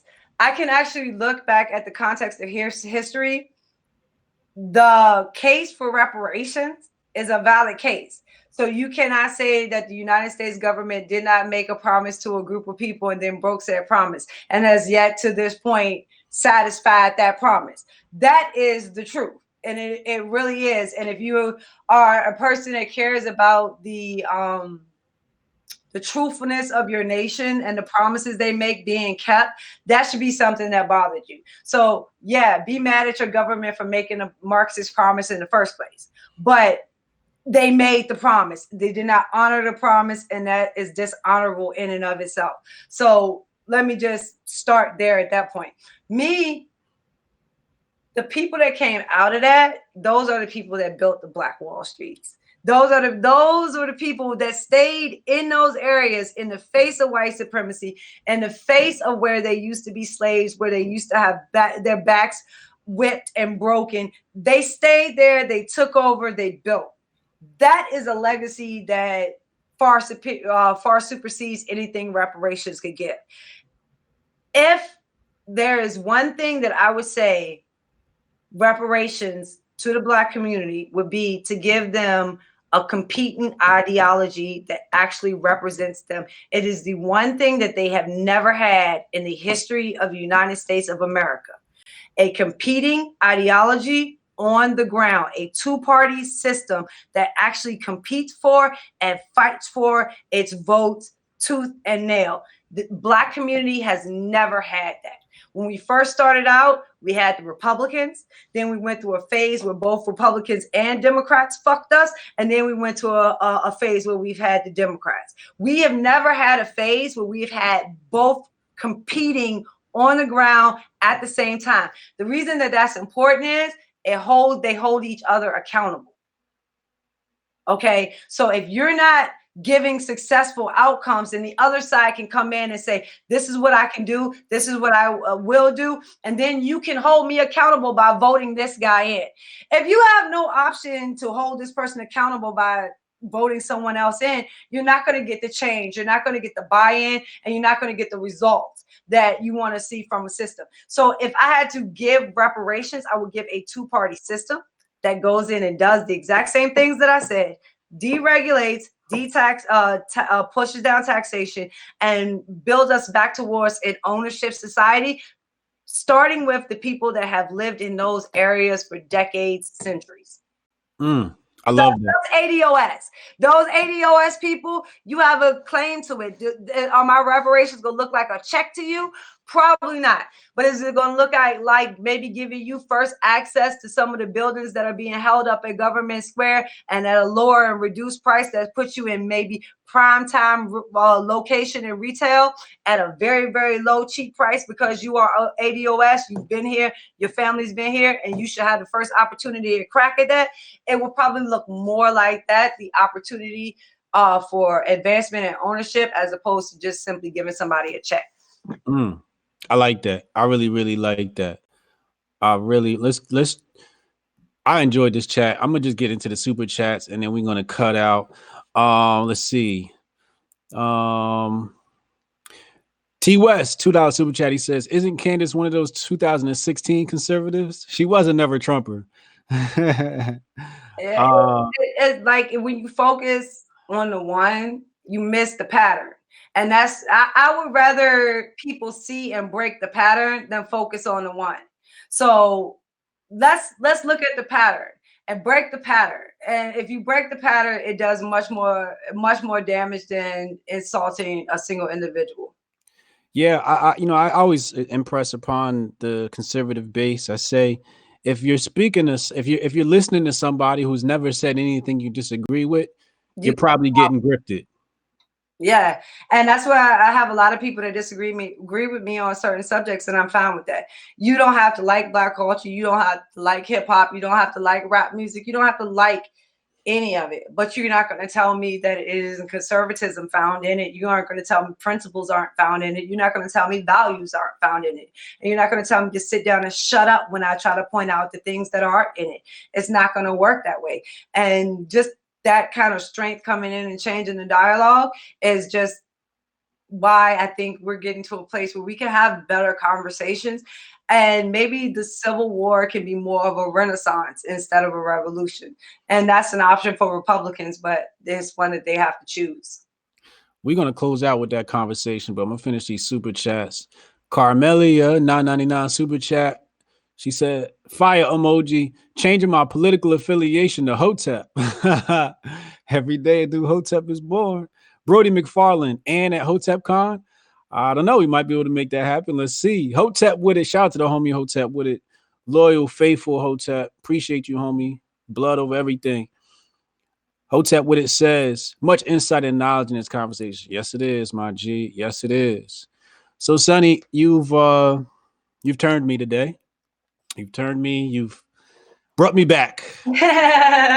you've realigned me, because I lost sight of what I first saw in conservatism. You know, when I first saw Back to you that and everybody who kind of reaches me in DMs, that's what I tell them. They want to run you away. They want to push you out. They want to make you frustrated. They want to make you angry. That's why it's really important that you spend time with your family and your friends and get yourself recentered about what is important to you and why you do this.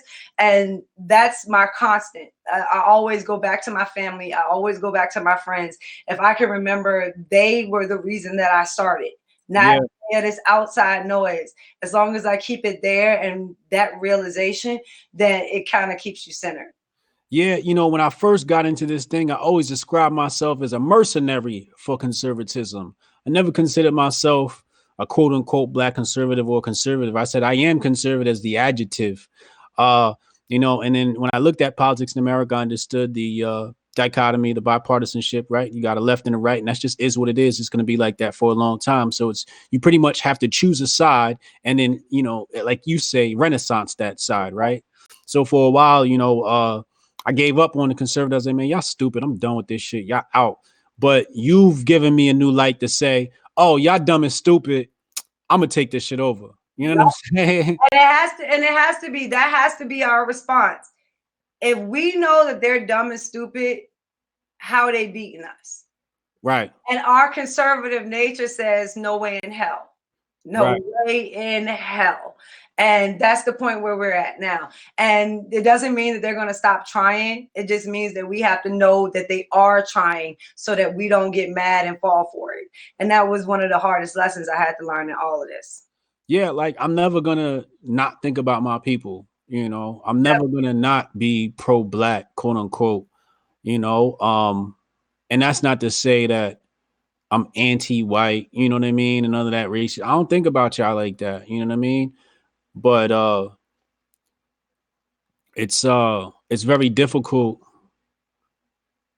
when when you say you don't think about them like that, then they're gonna be like, "Oh, you're racist. You're racist." And it's the difference between like a Hotep and me and the people who are calling us racist. Both of us can go in front of a white audience and still have our conversation. We could go in front of a white audience and still do our thing. You couldn't go in front of a black audience and still pull that off. That's what the difference is. If you were wondering where the spectrum lies, both of us could take a white audience. You couldn't take a black one.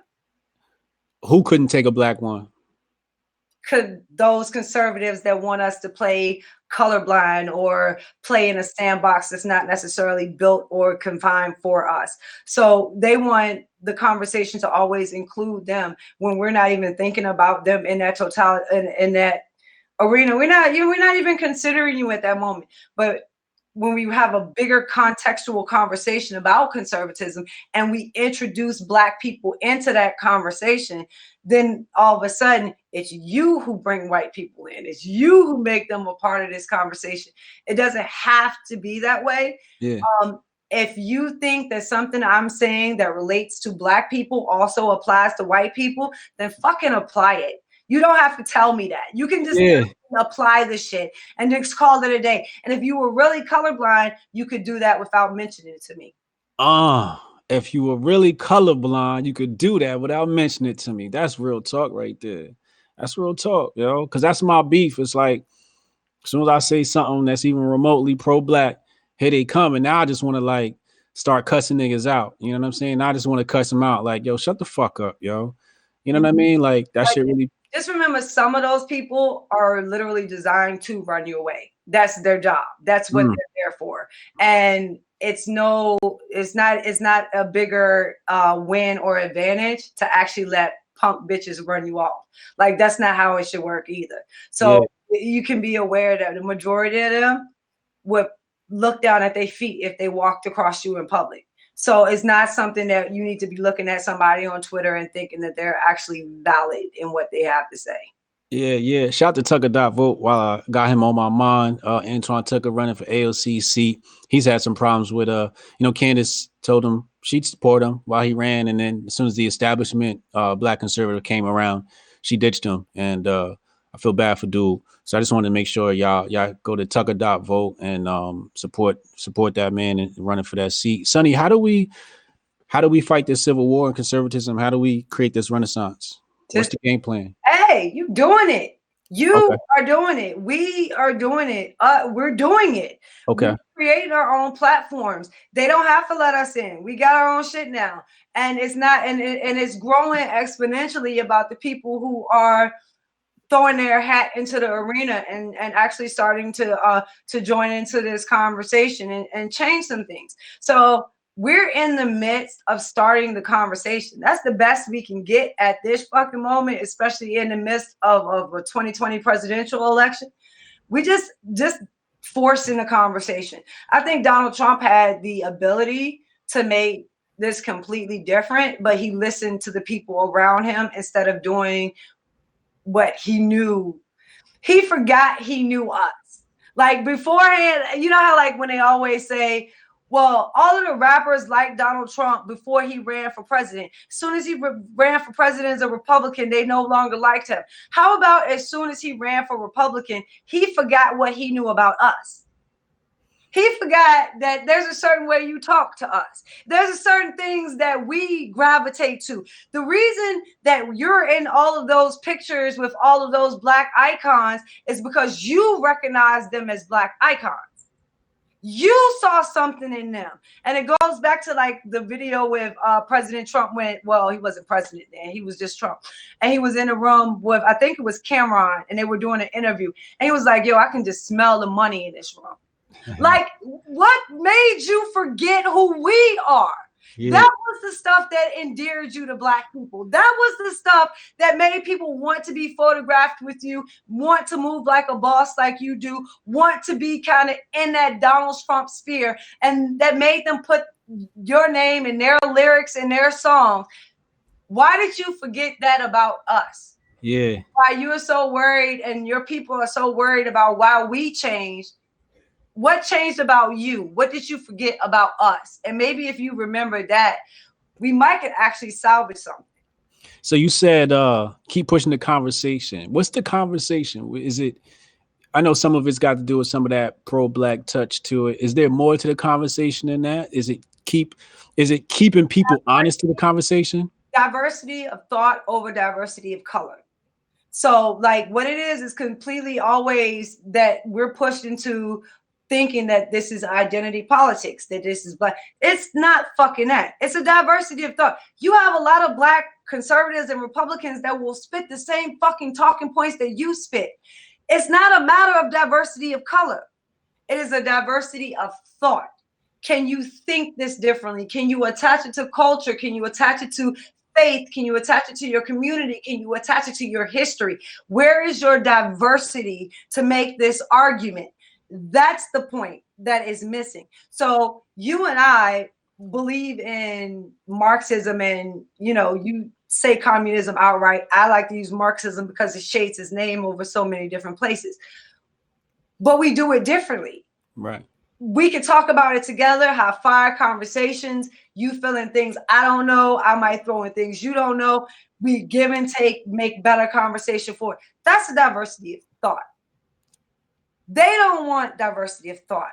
They think that they achieve diversity of color, then they have won some victory, and then they wonder why they keep losing. Book list, the reading list. What do you got for us?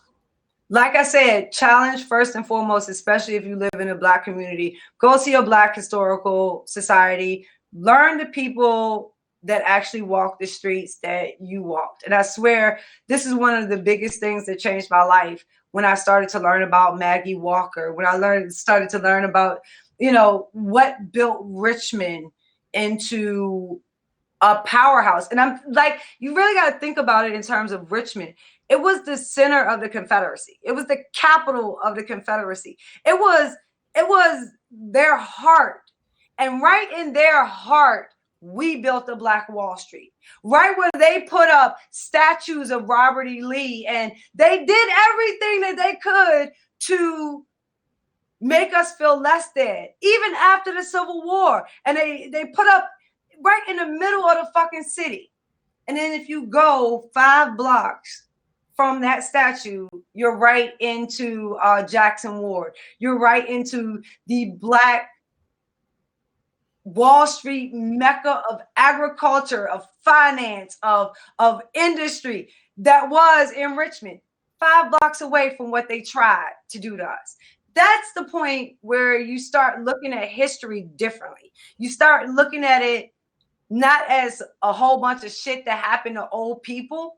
No, this is the building blocks that made the shit you see around you what it is. So definitely, if you live in a Black community, go and check out your Black Historical Society. I promise you, it will not disappoint.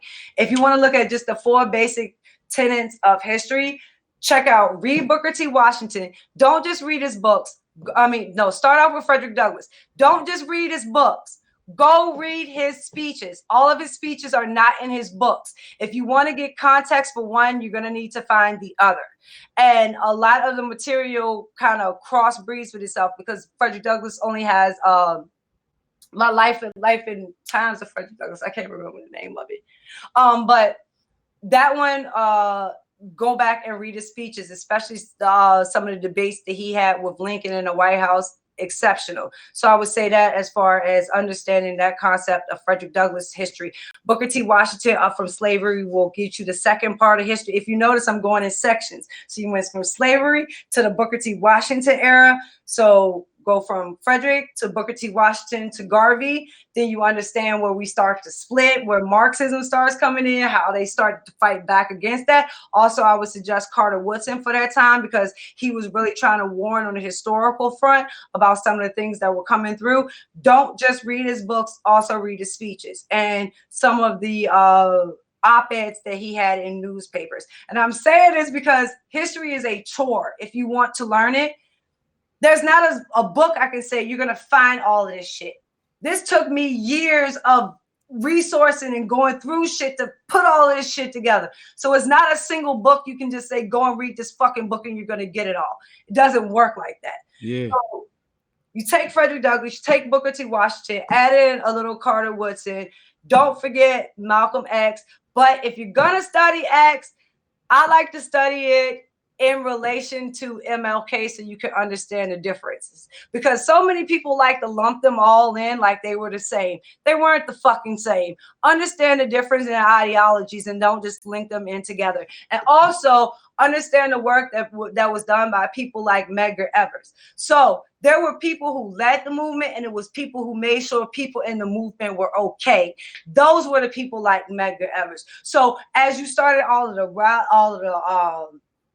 the protest and all of that, that was stopping people from working. It was stopping people's transportation. It was stopping people from being able to feed their kids, put clothes on their kids' back.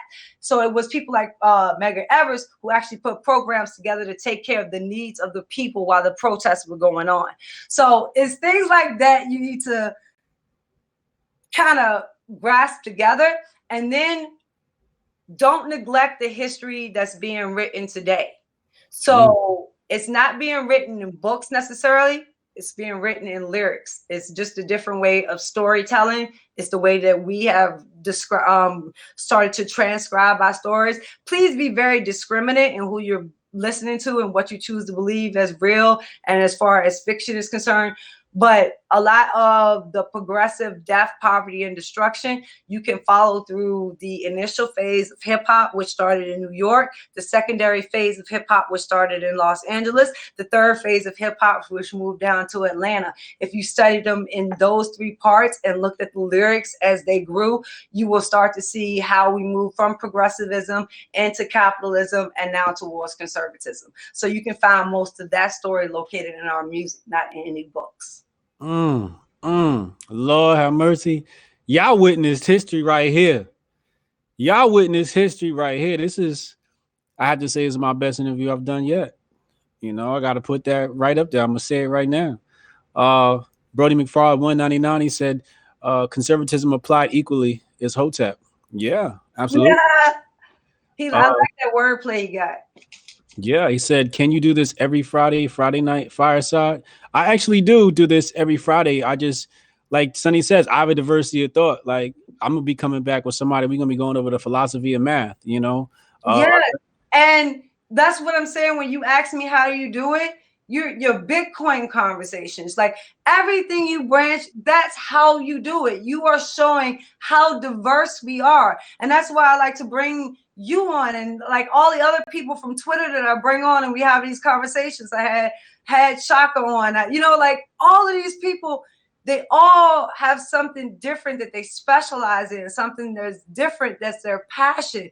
And it shows how diverse we actually are. We don't have to stick to these talking points. We don't have to stick to this dumb ass messaging.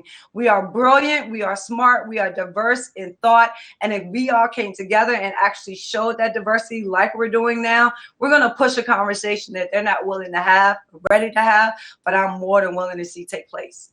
I think that's the thing we take home today is diversity of thought. I think that's a great way to tell who's on your side or who's ready to push this thing, who's ready to push America forward. Are they spitting the same thoughts back at you over and over again? Or do you see some diversity? Are they coming with Bitcoin? Are they coming with artificial intelligence? I'm just bigging myself up at this point. Good, as you should, you know, and you should continue to do so. Like, this is, I love to sit back and watch you guys, and I don't know if it comes across as much as it does. I love to watch you. I love to watch just the Hoteps come in, put their videos out. I love to watch them argue amongst each other and then walk away like men without hurt feelings and shit. I love this. Like, that to me is like, this is what I grew up around. This is what the fuck I know. This other shit, this cancel culture, this bickering, this root shit, the root kind of conversation. I didn't grow up around that shit. I don't know who created that shit, why it was created, and it comes from the pits of hell itself. But this is what I grew up with. People who know who they are, people who are confident in who they are, who know their subject matter and stick to their subject matter and don't mind that other people have lanes that are not meant for them. They know their lane and they're good with that. And I respect people like that. Word up. Damn. Whew. Thank you, Sonnie. Thank you so much for having me. I appreciate it. I can't wait to do this again. But we're gonna do this again. Just let me know. You know, I'm always gonna show up for Hotep. Word up. Y'all seen it. Go hit the like button, first of all. Hit the subscribe button, second of all, because I'm bringing you some of the best conversations, some of the best minds, some of the greatest people you'll ever see in your life. And I want y'all to continue tuning in. So make sure y'all hit that subscribe button. We're signing off. This was history. Go tell people. Go share this on Twitter. Hit the retweet button now. Hit the share button now. Go share this with people because this conversation was epic. I'm out. Thank you. God bless and have a good night.